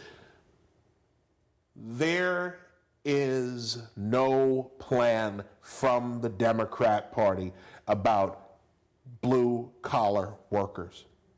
There's none. And it's heartbreaking to me because I am a former Democrat. I used to vote. My first vote for a Democrat was in 2008. I was raised conservative, right? Kind of the opposite. Was raised conservative in 2000, and then I voted for Bush 43 in 2000 and 2004. But I voted Democrat from 2008 up until 2020. And part of that was because, same as your parents just said, that Republicans were for the rich, and Democrats were the party of the blue-collar worker. That is finito now. What do you, since I didn't even prep this question, but what do you think caused that? Well, it's interesting. This we go abandonment back to that first Trump victory, where he was the most surprised guy in the world that he was president.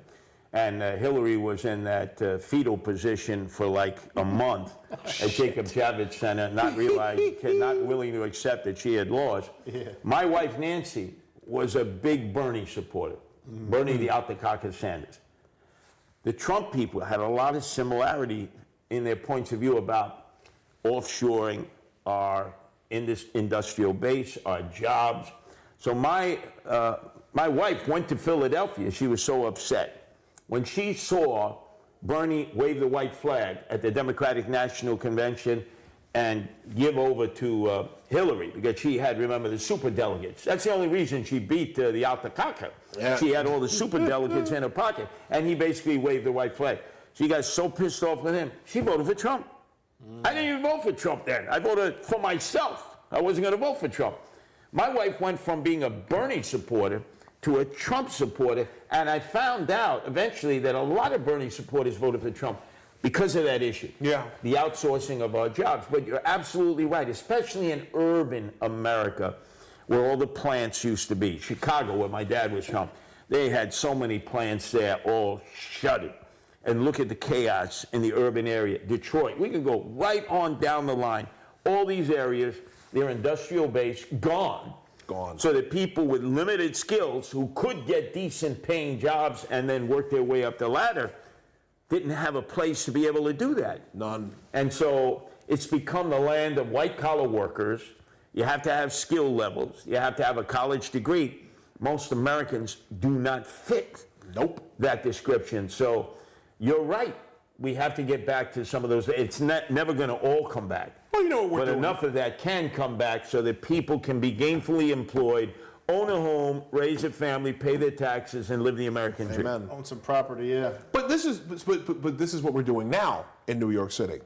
In Williamsburg, I was just in Williamsburg, me and my fiance. Great place that had like breakfast burritos, was great. The old Domino Sugar building. Yep. Okay? There's a brand new, I won't say brand new because I think the park is like 6 years old by now. Domino Park. One of the most beautiful parks, best views I've ever seen in my life. Yep. There's a building right by it, okay? There's the old Domino Sugar, it was an old refinery, it was an old sugar refinery. Guess what? Rich assholes now. $5,000, $6,000 a month apartments in that building, as we speak. And there are other buildings in that general area within Williamsburg that have similar rental rates. So what we're doing now is we're taking those old buildings and instead of, I don't know, repurposing them for some type of industrial purpose, like, because that's the reason why they were built. No, we're gonna build pied-à-terres for more rich assholes. And my thing is, there aren't enough people who make that kind of money to be in these buildings. And it's like, so you're going to put more laptop class white collar people in these buildings and essentially cheat folks out of a place to where they could actually make stuff and build stuff. To what? Well, remember, like a monument to your own wealth. Like, what are we doing? a lot of the condos are owned by foreigners who see that as an investment, a rock solid investment. Should things go south in their countries of origin, which is always a threat. You can always find enough rich people around the world. Right, so they'll basically buy a condo and sit on it, or they'll rent it out, and that's what's kept the real estate market booming at times. Is they'll put up these high rises, they're condos, and you wonder, where do people find the money to buy these condos? And we realize a lot of it's foreign money. Yep. To them, it's a safe investment. I get it. But it goes back to that argument about affordable housing for working class people. I'm the candidate of the working class people. The rest of these candidates, I don't even think they understand what a working class person goes through. They don't. Like I said, Zoran, none of his people. I saw a post from Zoran, or someone. No, was it? I forget who it was exactly. It was someone who's adjacent to him with these communists, and all of them are these affluent white kids who can't raise their arm over their fucking shoulder, but they've got like their fist up, and they're like, "We're out. Like, we love canvassing." I've never seen these people in my neighborhood.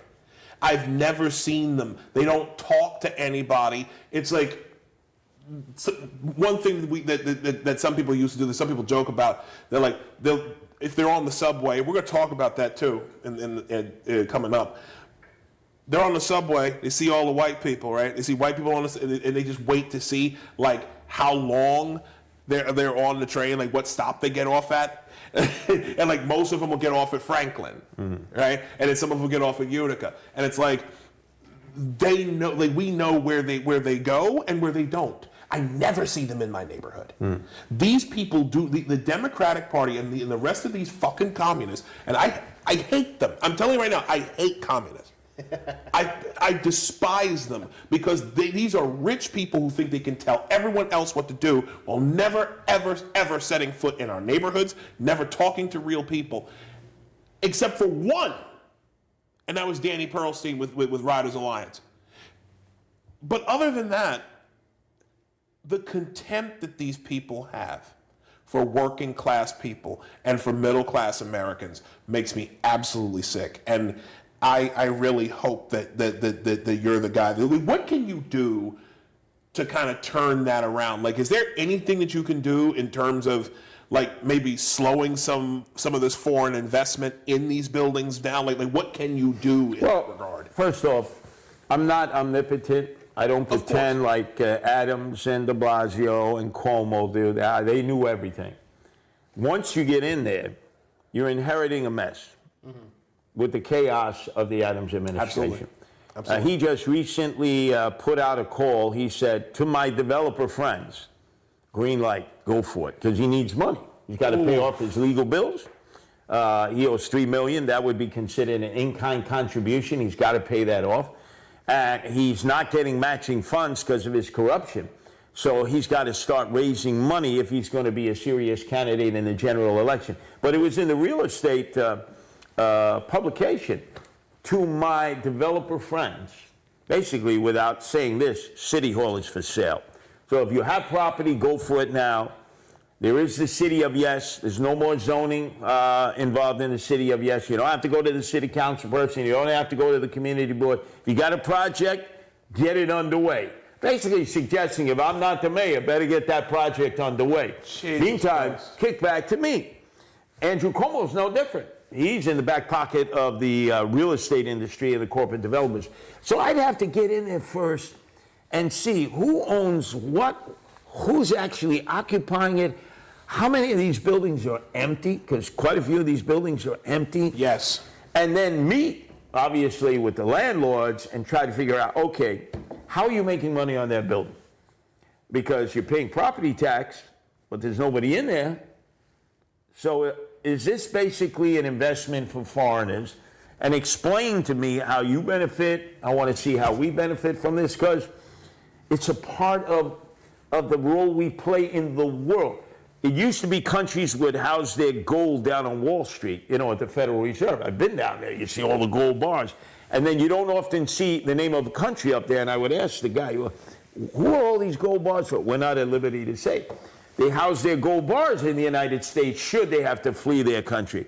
Likewise, they put investments, Red China. Imagine if you were a Chinese businessman who ran afoul of, who is that, President Xi, what's on second? Winnie the Pooh. I don't know who's on I'm sorry, third. Xi Jinping. Right. The point is, and they want to basically claw back all your money. You're going to try to flee to the United States. You absolutely are. Probably have investments in real estate. So I don't want to sound like I know it all.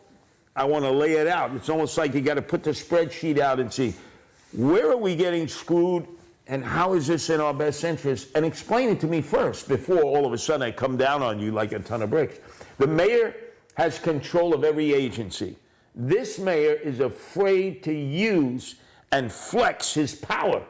He's afraid to take on anybody. You notice, does he ever take on Alvin Bragg? No. Why? He's Because scared of Alvin him. Bragg could indict him.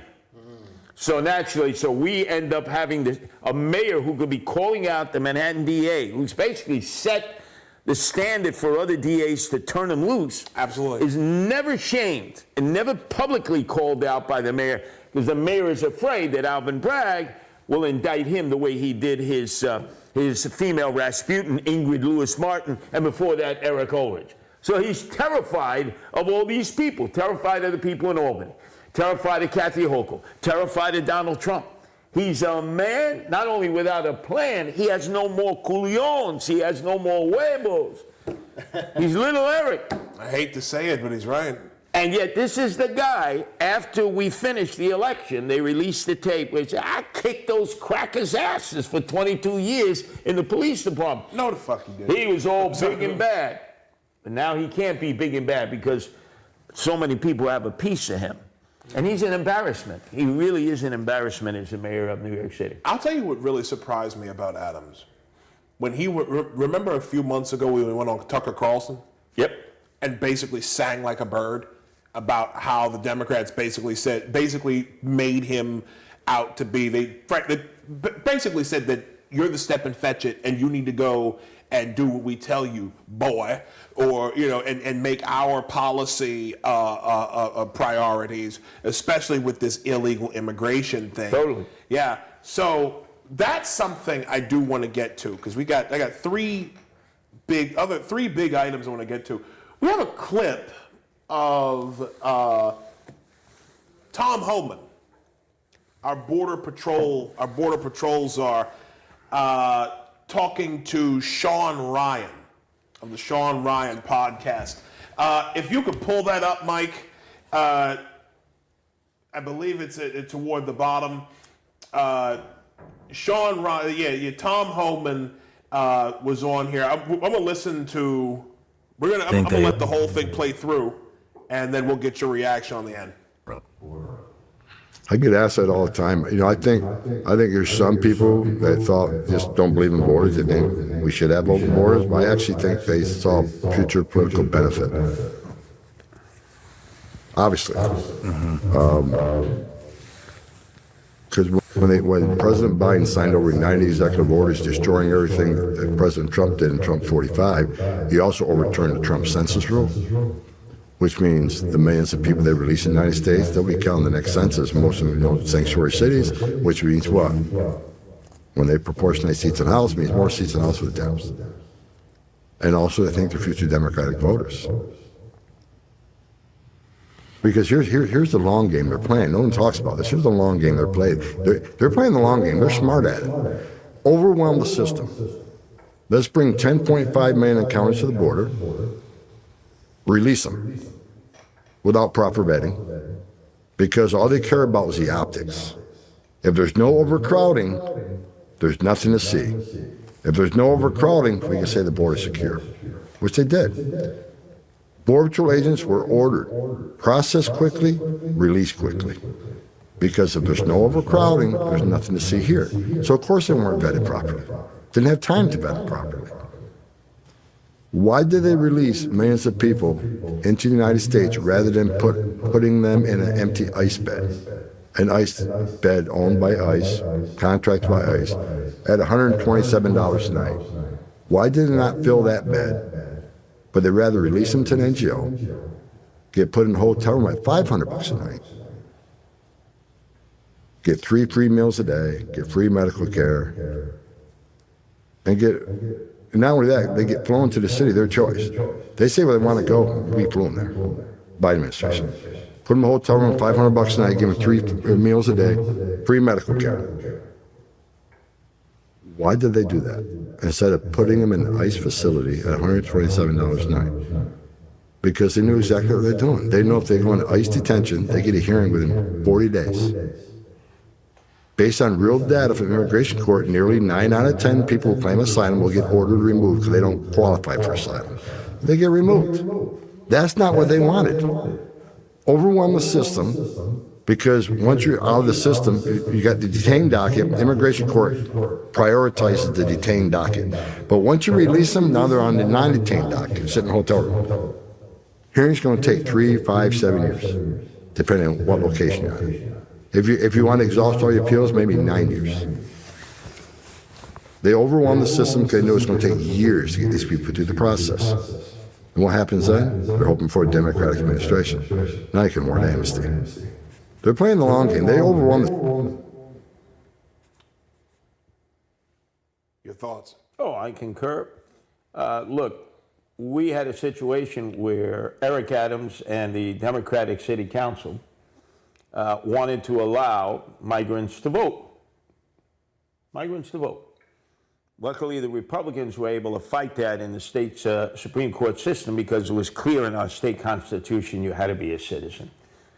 But that's going to come up in cities around the country. It already has, to allow them to vote. And this way, a Republican will never have a chance of winning, because what's going to happen is you walk into that migrant's home, they'll have a picture on the wall of Joe Biden, and they'll say, it's because of him we're here. We're Democrats forever. This is the way the Irish always used to vote for Democrats. Tammany Hall would meet them when the boat would come into Lower Manhattan. Tammany Hall, crooked Irish Democrats, but understood if we get them some food, some clothes, some shelter, even though it was pretty dreary, try to find them a job, they'll be indebted to us forever. To this day, I'll talk to Irish people and say, why do you feel you can't be a free agent and just assess the candidate? Look, my grandparents told me how helpful the Democrats were. My parents reiterated that. And I understand, because at that time, the Republicans hated Catholics. Oh, they detested Catholics. And the Democrats embraced Catholics. That's why Al Smith is the first Catholic to run for the presidency twice, the governor of New York. He was a product of Tammany Hall. The rest of the country hated Catholics. And so now, isn't it ironic that J.D. Vance is a converted Catholic who could conceivably at some point be a future president of the United States? Sure. Yeah. It's the replacement game for me. Yeah. A lot of people, when I talk to them about this whole illegal immigration thing that's happening, and I tell them, like, they're getting, I tell all of like my black and Hispanic friends who live in outer boroughs or wherever, I tell them they are doing a dry run of the Great Replacement on us first. In my neighborhood in Brownsville, there are 3 homeless shelters, 3 big ones, okay? One on the corner of Kings Highway and East 98th, and then there are 2 on Saratoga Avenue right by the train station, okay? Each of those shelters were taken up by illegals all through last year and the year before. Yep. Okay? They kicked out all of the families who were in those shelters. They kicked them out, and there are still illegals, like some of the military age men. I'm seeing guys with shades of skin you'd only see in like Africa or some other sub-Saharan country. Okay, I'm seeing them still milling about in my neighborhood as we speak. Okay. Meanwhile, those shelters got rid of single mothers with kids, homeless veterans, blacks. You've got some landlords selling their buildings right now because the rents are going, getting sky high. And what are they going to do? They're going to do the same exact thing, Section 8, and bring in these same people.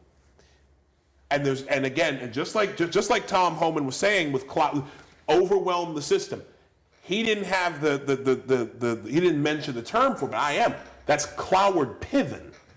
That's the Cloward Piven strategy. Those 2 communists back in the 60s, they knew exactly what they were doing. You overwhelm and overheat the system so that it breaks, and that way you can't get these people out of the country fast enough.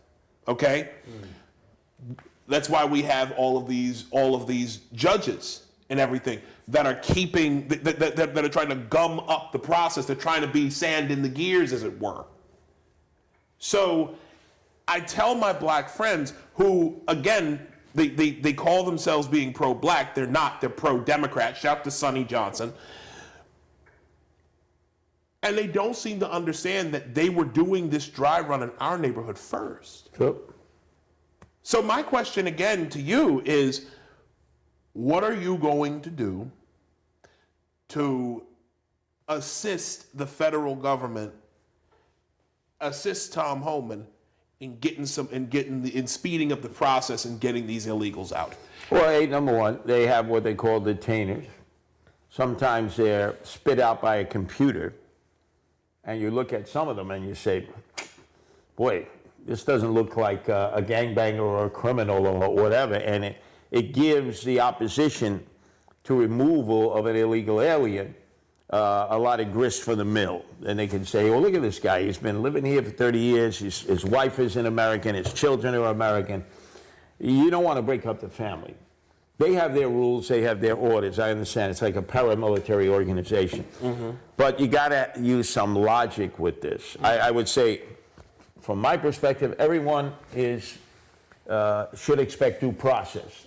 I don't want to see a country where because you got some tattoos on and they claim you're a gangbanger, they pick you up and now you're in that gulag in El Salvador. Look, there are immigration courts. If you were here and paroled in, as the Biden administration said, we paroled you in and then you had a date and you missed your court date 5 years later, well, what happens when you violate parole? You go to jail. You go to jail here. And then when you finish your time here, we deport you back to your country of origin. I understand what Trump and Holman are trying to do. They're trying to avoid that process, which is lengthy, takes a lot of time, it costs a lot of money, but it is our system. And they haven't changed our system with laws.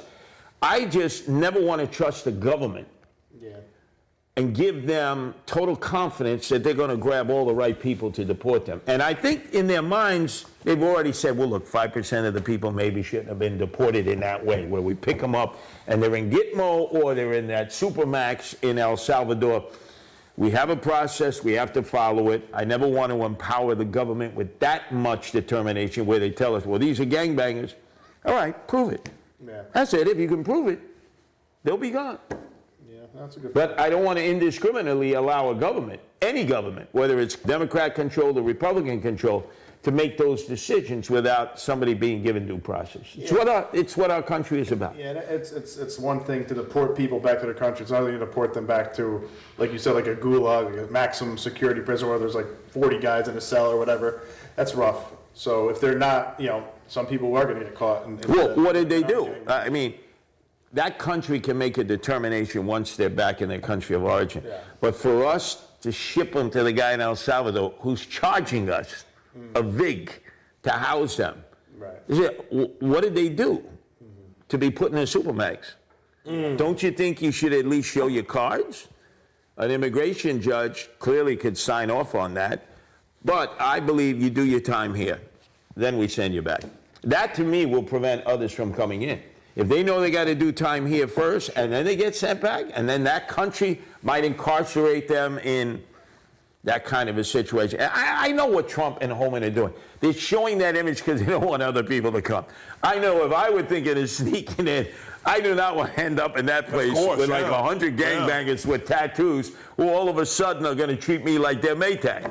I get it. It's certainly going to slow down, and people are not going to want to be sneaking in. I get it. Exactly. Psychologically. But we still have rules. We still have laws. It's easy for some innocent guys to get, some guy who just works in a kitchen or is a landscaper or whatever, to get caught and suddenly stuck in a maximum security. That's like hell. You know how many guys have tattoos that left gangs long ago and they never got them removed? That's true. And so there is. If they're a gangbanger, I get it. Did they commit crimes? Yes. Okay, we have a process to get them out of here. But in the meantime, we can't just use an easy pass because of Joe Biden and Mayorkas and Harris screwing us over by turning our borders wide open. Into sieves. And let's face it, they hoped in the future that they would vote Democrat and be loyal to Democrats to the end of time. That's been the history of our country. When the immigrants came in, and back then, at that time, there was really no processing. There was no Ellis Island, so they were just coming right in. Right. So there's two other things. This is a big one for me. If you could show, if you could pull up the abominations in green on the streets. Yeah, because this is a big one. This is a big. Yeah, the first one all the way, like not that one, no. All the way over. No. That Obama, no. I want to talk that first one, the first picture of those bike lanes. That one. Yeah. Let's show that. I took that picture myself. That is 17th Street and Broadway, the north end of Union Square. Okay, and then show the next one if you could. Yeah, the one right next to it. Yeah, oh, that's the same. That's the same place. The same like City Bikes. City Bikes have a non-use rate of about 97%. And then with the gentrification of the city streets, New York City DOT has run completely amok, okay? And it seems that, if you could show the next one, Whit, these are the bikers, these are the people who are catered to the most by New York City DOT. That thing had a flat tire, okay? She's on the Brooklyn Bridge, okay? And her argument, because again, these cyclists, these bike weebs that I call them, they have a problem with actually swerving. They're obsessed with straight lines, right? So that one there is now demanding that the bike lane get even wider, that the bike lane get even, it's already taken up one lane of traffic. Correct. And now you want it even wider. That's not enough space for her? I mean, probably not. It's about 500 pounds. But the point is, that is the rider. That is the quintessential image of who this city's Department of Transportation caters to. Okay, with the bike lanes, with congestion pricing, and all this stuff. What are you going to do to get that trash off our streets? Well, number one, congestion pricing is nothing more than a tax. Absolutely. And it's to make up for all the fare evasion, which we're losing about $800 million. They're trying to use all kind of new inventions at the turnstile instead of enforcement, having police enforce, because a lot of the DAs won't prosecute. It's a trickle-down effect. So basically, hit the riders with the tax because we know they'll have to pay. Or they may not have a license and a registration. We can come after them, the car.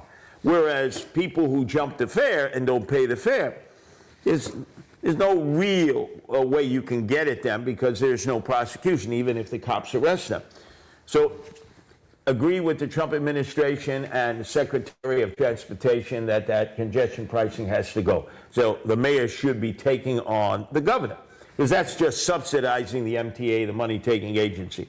My belief on bike lanes there are different lanes if you use it or if you don't use it. If you don't use it, you lose it. It's that simple, and there's a way to gauge that.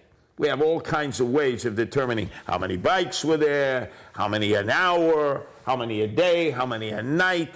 There's certain parts, if you go into the northern part of Brooklyn, they're always on bicycles. You go into central Brooklyn, no bicycles. You go into southern Brooklyn, almost none except along the Belt Parkway on occasion.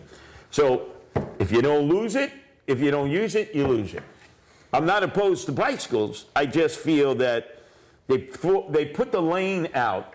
They'll extend the lane, and it's almost like Bugsy Siegel when they built the first casino in Las Vegas, and he told Meyer Lansky, hey, when we build it, they will come. It's in the middle of a desert. Now, it turned out he was correct, but in the case of bike lanes, many of them, I'll tell you a quick story. My two youngest sons, I was on Queens Boulevard, and I sat with them on the bike lane on Queens Boulevard to teach them an old game called Skelly. You make a box, you have these bottle caps, and you flip it around. We stood there for an hour before one bike came by.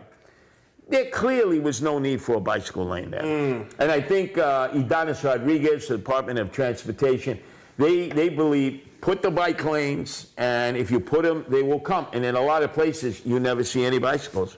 And it takes up badly needed space. In fact, if you could pull up, if you could bring up the X, pull up another, because I had one bookmarked.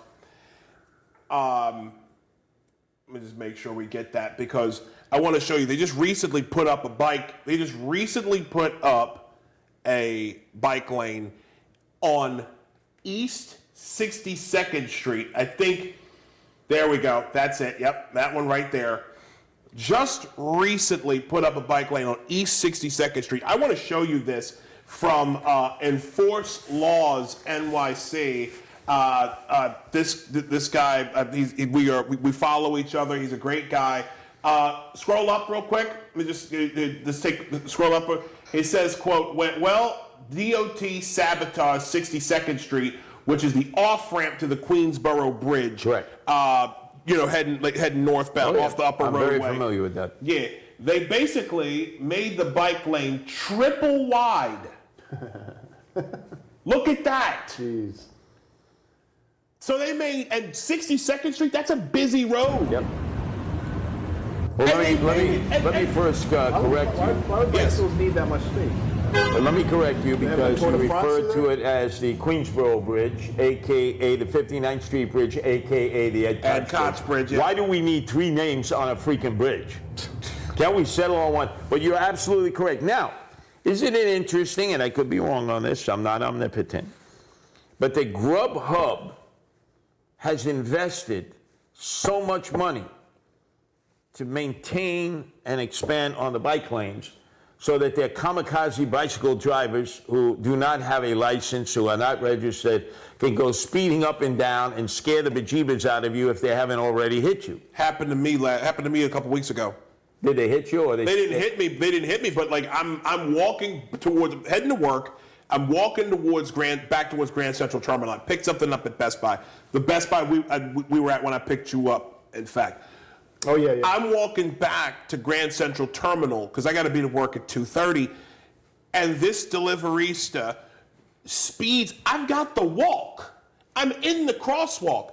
This fucking guy comes in and almost hits me, and I'm screaming at him, and he's like, fuck you. I'm like, bro, this is how reckless these people are, and they honestly they feel like they have carte blanche. They've been given, I don't know what Transportation Alternatives is telling them. I don't know what they're being told by the DOT, but these people have been, it seems like they just feel like they have carte blanche over the city. Well, let's look at a few of these. Let's bifurcate this. Okay. City bike. How many times crimes are being committed while somebody's on a city bike? You got to look at the incredible number. You think they're actually renting that bike? You think you're putting a debit card in it? They're stealing a freaking bike. There are people riding around with city bikes who never return it, who basically have figured out a way either a fake fob or whatever, and pull it out, and they're riding, and they're almost like doing drive-bys. That's number one. So you got these people. They're doing that with the e-bikes. Right, who are terrorizing people. Wow. Then, no ramifications. Lately, the police commissioner said, we're going to crack down on this. They need to have them all registered. You need to have a license. You need to follow the rules of the road. And if not, you lose your bike. And you need to hold the restaurants, who basically subcontract to them, responsible for their behavior. There used to be a place, this is before you guys were born. Don't cook tonight, call Chicken Delight. And people would. I actually remember those. Don't cook tonight, call Chicken Delight. And they wouldn't. And if you delivered to the projects, the people in the projects knew they'd had to tip you more, or you, as a delivery man or delivery woman, wouldn't go in the projects considering it dangerous. And they would put up, this was the funniest, a $2.50 check, that bounced, a $3.85 check. And if you could get it actually paid for, you could get a percentage of that back. But wow, after a while, these guys were getting into accidents with their cars. Remember, you didn't have a rooster's head on the top of your, Chicken Delight car. It was your own car. And so people started saying, well, you, Chicken Delight, you're basically subcontracting them to do this. You got to take responsibility because they realize they're not going to make any money unless they speed. They're reckless because the more deliveries they make, the more money they make. And eventually, Chicken Delight went out of business, as some other businesses have. You really got to put the pressure. I mean, New York City has become a place where whether you're a guy or a gal, and you happen to be a black belt in cooking, where you can cook to kill, people will say that's why God invented takeout food. And that's why Grubhub is delivering with these, what do you call those, driveristas? Deliveristas, yeah. What is that name? The delivery guys. And also, I thought the purpose of having a bike was you exercise. Like the old bike I used to have, the Schwinn, a Big Chief bicycle.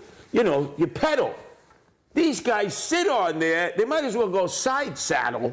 They're and just motor drive up and scooters. down. They're motor scooters. What is the hell? I thought the idea is, isn't that part of Bobby Kennedy Jr.? We're going to make America healthy again. Get him on a pedal bicycle. Also, you're not going to be able to go that fast on a pedal bicycle. Nope. I got hit with one. I was escorting my wife, Nancy. She had temporarily gone blind because she had contacts. She didn't realize it, that had caused her to go blind. I had to take her to Cornell Medical, a specialist.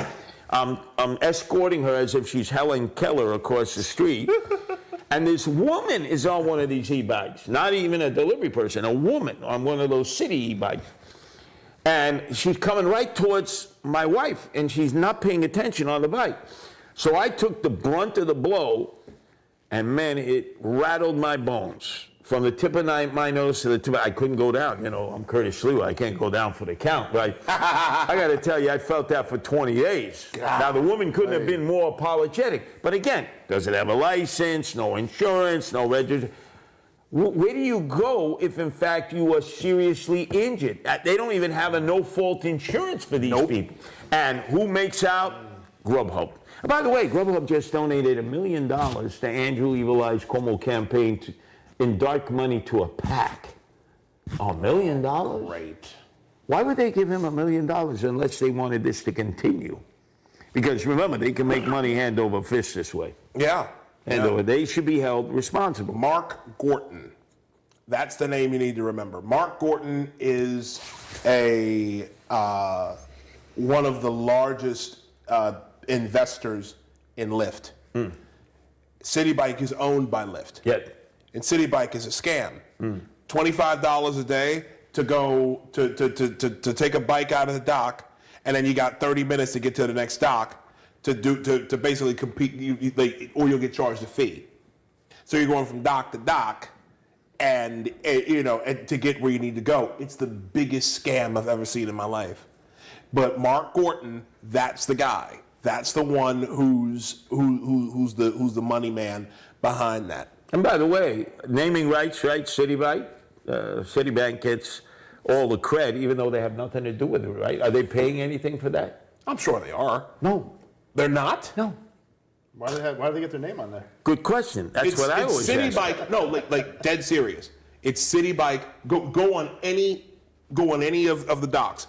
City Bike powered by Lyft. Right, but you don't know that. Average people think that City Bike, it's an affiliation to Citibank. The words are exactly the same. The print is the same. Yeah. What the hell is that?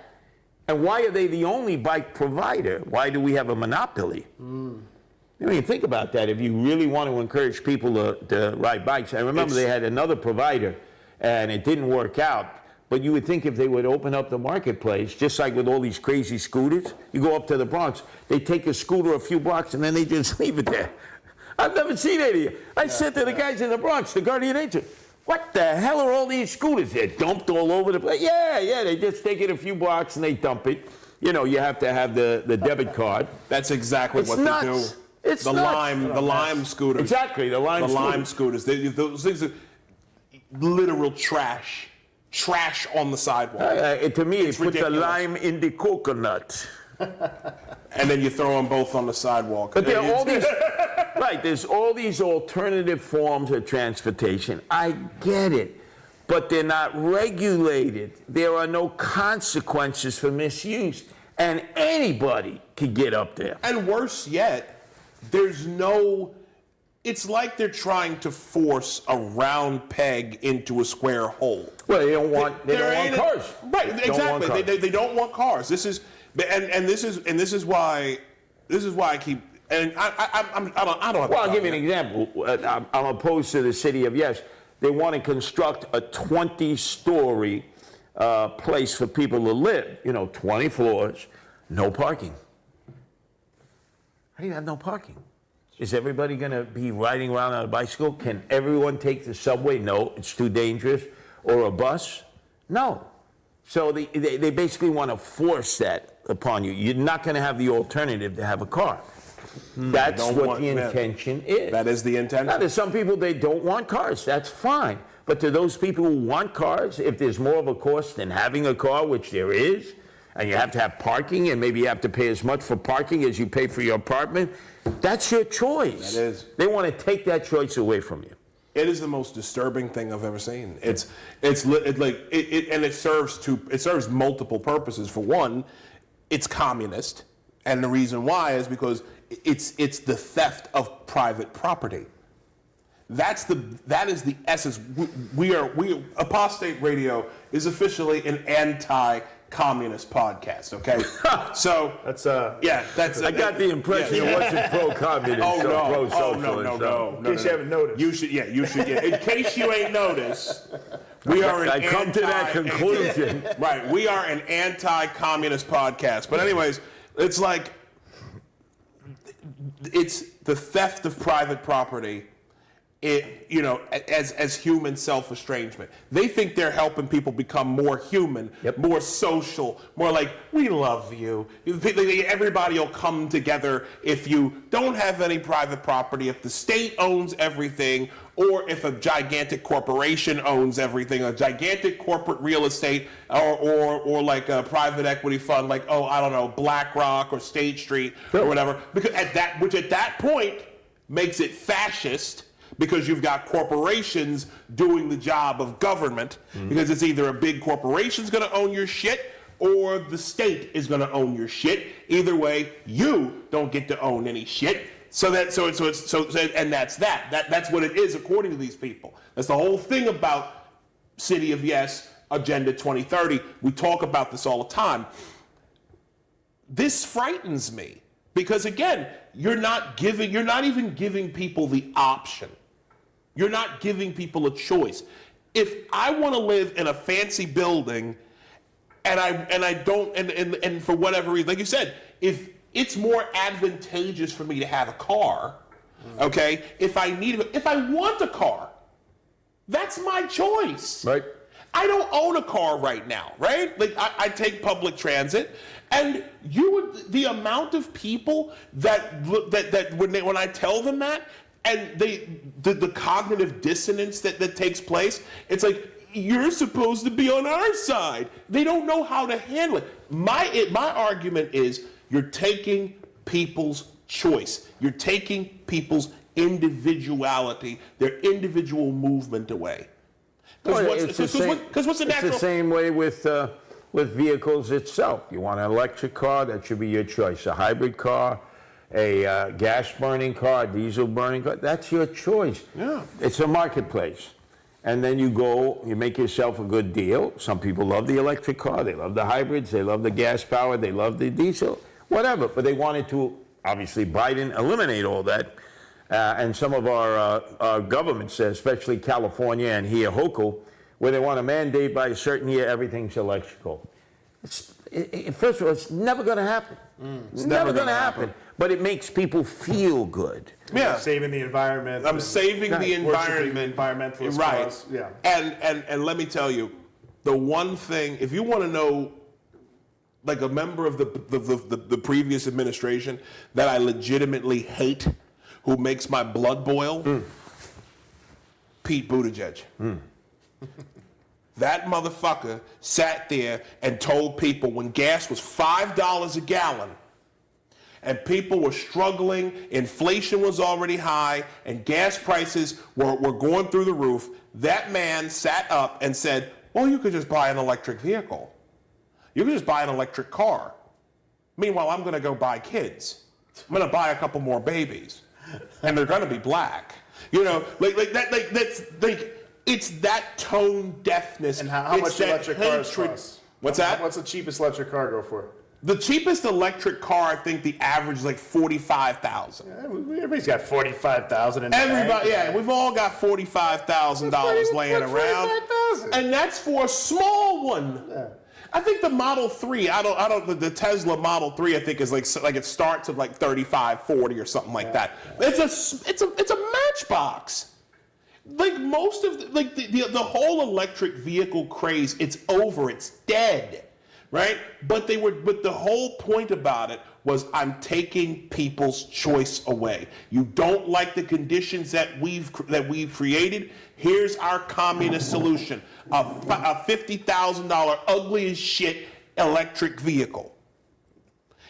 And meanwhile, if you don't like that, because here's the other part that no one thinks about. Those things don't charge in the cold. They don't charge in the cold. They're very tough to, if anything. And if something happens where, God forbid, we get into some international conflict and they decide to detonate an EMP, guess what you've got, buddy? You've got bricks sitting all over the road. No one thinks about this stuff. And how do you energize with electricity anyways? What creates electricity? Are we still burning fossil fuels for that? Oh, well, Or no? Am I wrong about that? Well, if you're not using nuclear power, Yeah, which is we're not usually, right? Andrew Cuomo Yeah. took offline Indian Point, a third of our power. Yeah, How so we do still you got to do burn that? fuel for that. I mean, Natural do you do gas? that? No, he's opposed to using natural gas. Hydroelectric, you're not going to have enough windmill Gas power. stoves. Not going to have enough. They wanted to ban gas stoves last year. Or was it the beginning of 2023 when they were talking? Where that big thing was, oh, well, we're going to ban gas stoves. And then Kathy Hochul, because she's Polly Parrot, this woman goes, oh, well, we're gonna. They tried to say, oh, we're not going to ban gas stoves. And then remember, they started harassing like all these coal-fired pizzerias, like Grimaldi's and all of them. Yep. Okay, what's the one downtown? The one in Soho? I can't remember the name of it. I went there and I can't remember the name of it. Joe's. Not Joe's. Is 14. Not Joe's, but it's another one where coal-fired Yeah, pizza. I had it. The pizza's fantastic. Yeah. The coal adds like a yeah. flavor to the pizza. And here comes the environment, the DEP, I think it is, and they're trying to harass them about about the emissions. It's always about carbon emissions. Again, that's why you're taking people's choice. They want the Bernie's private all electric buildings now. So, no, it's not. They don't have the electrical supply. That's why you're going to have these lithium-ion battery warehouses, because they don't have enough grid capacity. So that's why they'll have them in every neighborhood, dangerous as they are, in order to prevent brownouts and blackouts. And you said there's a lot of fires and explosions with those, right? Oh, yeah. How much pollution does that cause, you'd say? Oh, God. It's an 8-mile plume of hydrochloric acid gas. It's a mini Chernobyl. As long as it's not And when you my come neighborhood. back, Yeah. if you don't end up having the same problems as the first responders did in going into the pit in 9/11, your property values have disappeared. Because nobody's going to want to buy property. Nobody's going to buy it. And there we thought they cared about the environment. Last question that I have for you. And I really appreciate you being here. I just want to say, this has been having Curtis on, sir. This has been an absolute blessing to have you on. I greatly appreciate it. We could have started this. I could have made it easy. You could have asked me one question. Both of you could have gone out to a nice Italian restaurant, had a 10-course meal, come back. I'd still be answering the first question. And you could have picked it up from there. I've done talk radio for 35 years. You made our job easy today, man. Well, listen, we're going to hold you to that. Because, there's an Italian deli right around the corner that I've been wanting to go to for a minute, so I'm going to hold you to that. They get some gabagool. Gabagool. Yeah. So, here's my question, right? Our last one of the night. Yep. So the alternative for that these communists have presented is, well, if you don't like that we're shrinking the roads, if you don't like that we're shrinking your options in terms of cars, okay, you could just, if you don't like congestion pricing, I give you permission. I'm giving Curtis permission to use this term. Congestion pricing creates an economic apartheid zone. I'm giving you permission to use that. That's Economic apartheid, yes. That's heavy. When you're paying when the state is telling you that you have to pay $9 to travel through the local streets of the richest, whitest parts of Manhattan, guess what, folks? That's economic apartheid. That's you heavy. heard it here first. That's heavy. That's heavy. So, now we talk about the alternative that they offer, okay? They tell us, well, if you don't want to pay your $9, you could just take the train. Okay, so then I take the train. It's full of bums, it's full of crime, it's full of syringes on the fucking roadbed, okay? People get pushed in front of the People train. getting pushed in front. Flooding in the freaking. Exactly. People getting pushed in front of trains that are on their way to work. So my question to you is, as mayor, what are you going to do to make the subway safer? Well, I've been riding the subway since I was 5 years old, 1959. I took my first ride on what was then the L train, not the LL train, the L train, which stood for the lousy line. Rockaway Parkway. Still does. Over to Myrtle Wyckoff, they call that the Hamburg line, the M train. It took you to Fresh Pond Road. It was all German. You could smell it as you arrived. It had the apple strudel from the bakeries, the crumb cake. It was amazing. Now, it was an old system. It was a system in need of repair. But if you've traveled the world, as I have, even in third world countries like Mexico City, their subway system. You go to Moscow, it's a museum on every station. And you say to yourself, rubber wheels in Montreal, stained glass window, pumped in classical music, Paris, rubber wheel, all these places, they're able to run a subway system that not only is efficient, but doesn't have these problems. So, number one, we cannot have homeless people living in the subway system. We cannot have the emotionally disturbed persons living in the subway system.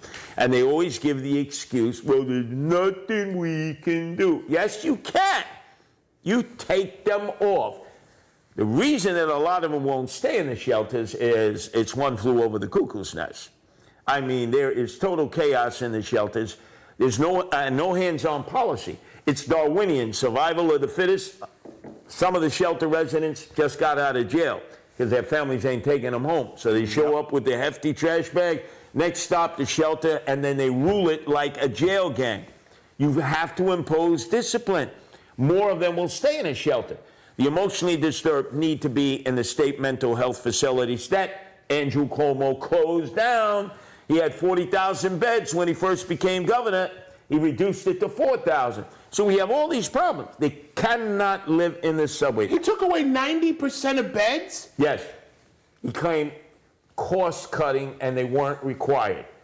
Then we had the lockdown and pandemic, and we needed beds in both the private hospitals and the public hospitals. And I didn't have a problem with that. They had to get rid of patients, some of them emotionally disturbed. They threw them out into the streets, but they never went back to recover them and bring them back once things stabilized. Because remember, back then, people were going into the ICU, the ER, and coming out in body bags. People were loading into the hospitals because people were terrified. We didn't know what to expect. Okay, so you release these people, you should have went back out, retrieved them, and given them the care they're entitled to. The system smells. It attacks your senses. Urine, defecation. You can see it's in disrepair. The system is falling apart. They're making billions of dollars, the MTA, money-taking agency. I don't see the results of that. They have conductors, not conductors. They said the token booth clerks, we no longer need them, they're going to be station agents. I never see them leave the token booth. I have no idea what they're doing in the token booth, but they should be out on the platforms. They should be giving customer service. They have machines. It's actually, I will, I'm going to add, just give a little bit of a correction. Station agents are out of the token booths, because remember 5 years ago they during COVID they stopped collecting money. Correct. They stopped collecting money. Correct. So now what they do is they put on these yellow vests. and they leave the token booths and will assist customers with whatever they, like if there's a problem with the Omni or the Metro card or whatever, and they do that. So I will give them that. The problem is, if you've got a fare evasion problem, that's one of the things that could have been fixed. Make the token booth clerks collect money again. They weren't. You could you could just simply create the technology to put money, cash, onto Omni cards in the booth. If you did it for Metro cards, you can do it for Omni cards. Since we're going to be retiring Metro cards at the end of the year. That was the biggest issue. The token booth clerks are not collecting money anymore. That's really the bulk of the fare evasion problem right there. If you're not going to collect money in the booth, I'm going to hop the turnstile, and especially if I can't read or if I don't know how to work the machine. Well, that's the other thing. It's not user-friendly at all. No. How many times tourists are standing there for hours trying to get a Metro card so they can get into the system?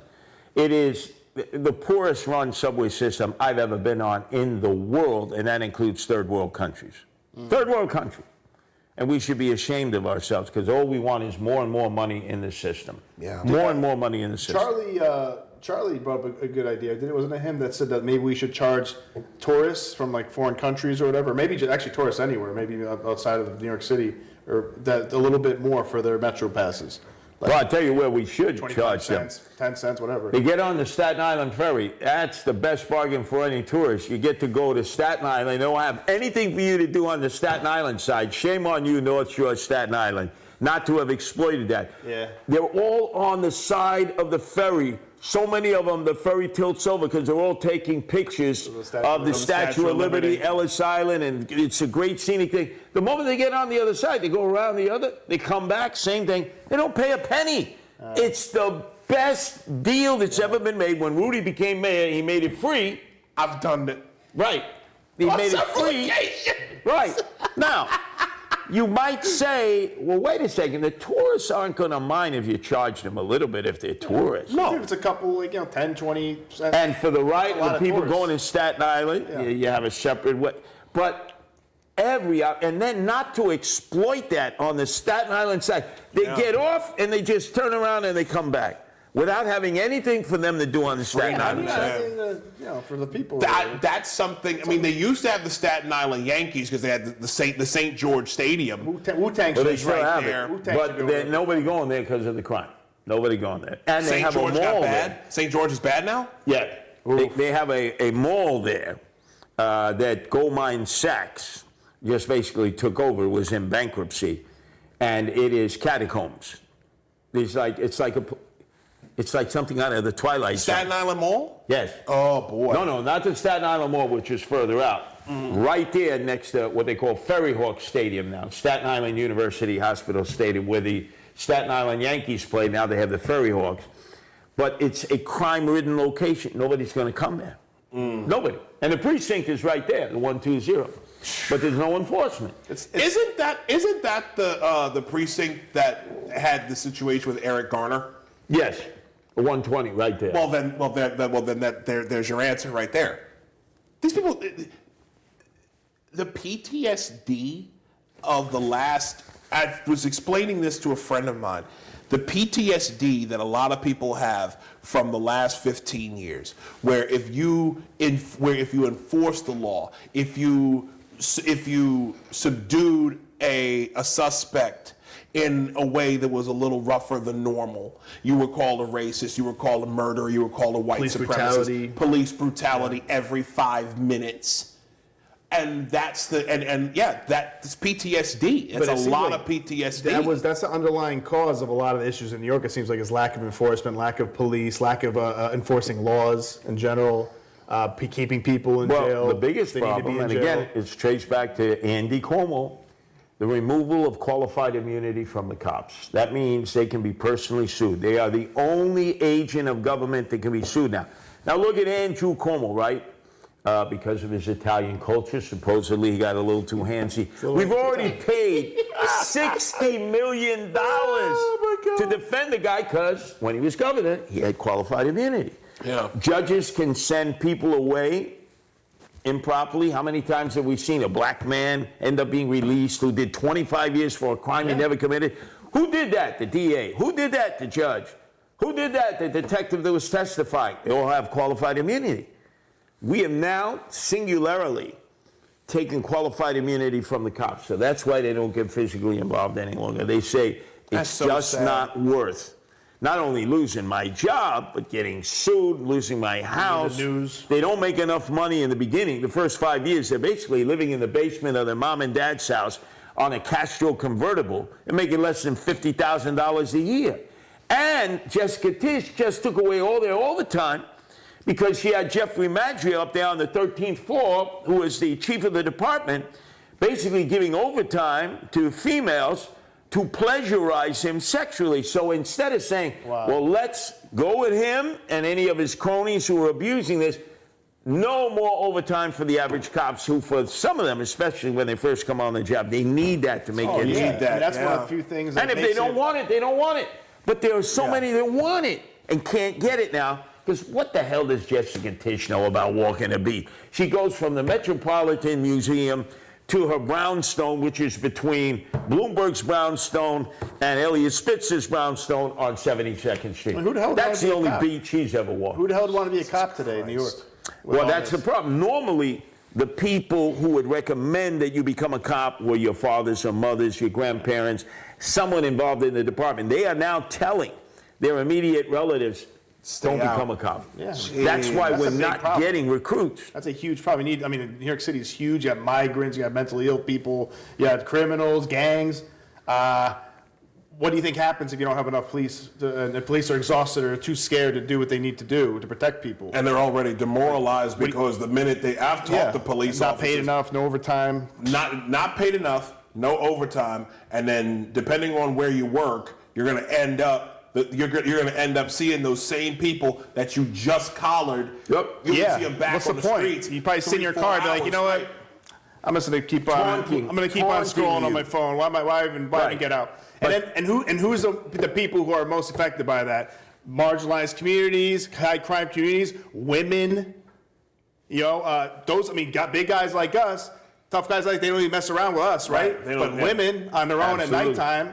Little guys, people who are disabled people who might have a wallet on them or something Kids. like that. Kids, Kids. children. Exactly. That's bad. The woke left should be caring about this, but they seem to always favor the criminals. It really does They seem like- favor the criminals, Yeah. and they favor the criminals because the criminals are tools of the revolution. bringing about That's chaos. what they are. They want the chaos because, again, like we said, They can Cloward take more Piven, power. they Yeah. can take more power. Yeah. They know that the criminals will only listen to whoever allows them the ability to do their dirt publicly and without consequence. Oh, And I will say this, knowing some of them, once they've been victimized, once they've had their apartment or their home invaded, They and they've change. been cleaned out and they see there's no insurance, all of a sudden they begin to say, maybe I shouldn't have been as naive. Exactly. Exactly. They start moving a little more towards the right. Once they have responsibilities, once they have to pay taxes, once they have to do the things that normal people do, every penny counts. And when you're robbed or humiliated and degraded and emasculated, that's something that will haunt you until the ends of time. Yep. And it's, I think also the left kind of pushes people to not have kids and not have families because once you do have families, once you have kids, you worry about your wife, whatever. It's like, then you are starting to think, Trump's making a lot of sense here. Curtis Sliwa was making a lot of sense here. But if you're not, and you just only care about your dog at home, it's not going to get robbed or something like that.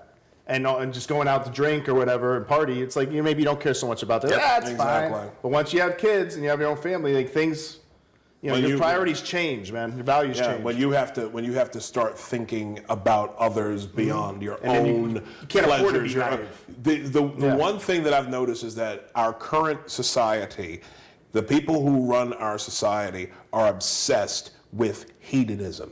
Yeah. They're obsessed with there is this endless pursuit of pleasure. It's bottomless. Yeah, it is. It's bottomless. And honestly, until we start caring about other people, until we start recognizing where we need to improve as people, ultimately, this is just going to keep going in a circle. But I am thankful that there are men like Curtis with the courage to do the courage, and also this thick, tough skin of his, that have taken bullets for this city and are actively out here working for us. And for that, we are grateful. We are thankful to you for coming out and joining us. This has been great. Yeah. This has been great. I really appreciate you. I tell you, it was worth that cup of coffee that we started out with. I think I need another cup of coffee. Yeah, we might. Yeah, because we both got long rides back. I gotta go. I gotta go to the Bronx. He's got to go back to the land of a Pete's. Land of a Pete's. Right. Yeah. We want to thank you, everyone, for listening to us, for watching us on wherever you consume our fine show, X, Rumble, YouTube, wherever. We are grateful, and thank you all for joining us on another Sunday night. Next week, we will be back remote, doing our normal thing, and we will be joined by Mr. Zeke Arkham, who Big might Zeke. be bigger than the both of us. Big Zeke. That guy's huge. Big Long Islander, that guy. And we're gonna be. I didn't know that. Yeah. So we're gonna be having him on the show. Got a very, very big June lined up. Got Mia Hughes coming on June the 1st. Oh, yeah. And a few more people that are in the works. So Yeah. thank you all for joining us. Before we tonight. leave, Go. Isaiah, we gotta, where can we follow Curtis? Where can they Yes, donate, yes. support? What do you got? So what's your That's the website? most important thing. Yes, yeah, we can't. Yes. See, you thought you were going to get away cheap. Yeah, no. How we no. Oh, never that. Sliwa, S-L-I-W-A, for, F-O-R, NYC.com. That's Sliwa for NYC.com. You'll learn everything about my campaign.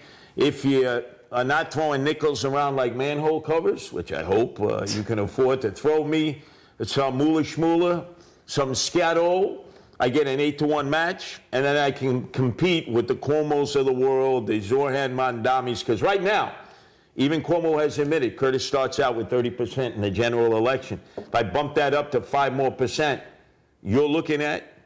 you're talking to, these guys just had dialogue with the next mayor of the city of New York, and I can promise you this, they will never see the insides of City Hall, that's for sure. Not in my lifetime. Not even for a tour? Not even. Come on, bitch. Come on. Nah, hey, I can see the pathway for it. And if you guys want more of the same of what's been going on in New York for over a decade, vote for somebody else. But if you want somebody to clean up the city, crime. Well, let me make one that some people will say, oh, I can't vote for a guy with a red beret on his head. Hey, let me tell you something. I've had 6 guardian angels shot and killed in the line of duty, 3 dozen seriously injured, volunteered 46 years, as mentioned, shot 5 times with hollow point bullets. I wear this as a badge of pride for volunteer service. What is the number one issue in this campaign again? Crime, quality of life. What was it with Eric Adams? Crime, quality of life. People know this is a symbol. An older generation, maybe not the young huckleberries. But it allows me then to explain to a younger generation what this stands for. And people have suggested, well, you should just wear the suit and the tie. I say, look, who wore a suit and a tie? Comrade Bill de Blasio, while he was smoking Maui Wowie and Hundu Kush for 8 years. All right. Andrew Cuomo, as he fled, fearing impeachment to the Hamptons. And then Eric Adams, swagger man with no plan, $5,000 customized suits. Where did he get the money for those suits? This doesn't cost that much money. I can't be bought, I can't be sold, I can't be leased, I can't be rented.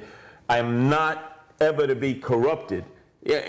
How could you fail by voting for me? It can't be any worse than what we've had. Could it be any worse than what we've had? No, I don't. It really can't. It's hard to imagine It really how it could can't. be worse, but It really there you can't. go. So it was Sliwa for Sliwa for, see, he's very good. Sliwa for NYC.com. And again, don't throw nickels around like manhole covers. I could use you. Give me $10. Hey, I get 80. You can't even do that trick at Vegas or Atlantic City. $10 down. Wow, I get $80 if you live in the city of New York. This is incredible. Give this man some money. Give me some money. Buymeacoffee.com. Me and Isaiah, because I need new drawers. Yeah. All right? I got holes in my drawers. I was talking about this before. And I'm moving from Brooklyn to the Bronx. So we all need some money up in Where here. in the Bronx, man? You wouldn't tell us where you are in Brooklyn other than Bronxville. Where you going in the Bronx? Wakefield. I'm going all the way to the north. Wakefield. Trying to be closer to me. Last stop. Last stop on the 242nd. two. Well, second to last. Nareed is going to be my last stop. It's gonna be my stop. Don't give us. Remember, you wouldn't do that with Brownsville. true. Right? Ease off a little bit, man. Yeah. That's our show tonight. Thank you once again to Curtis Sliwa for joining us. My pleasure. Greatly appreciate it. Everyone, have a great evening. Get home safe. And we hope that this has been a fantastic start to your week. Thank you all. God bless, and we'll see you next week.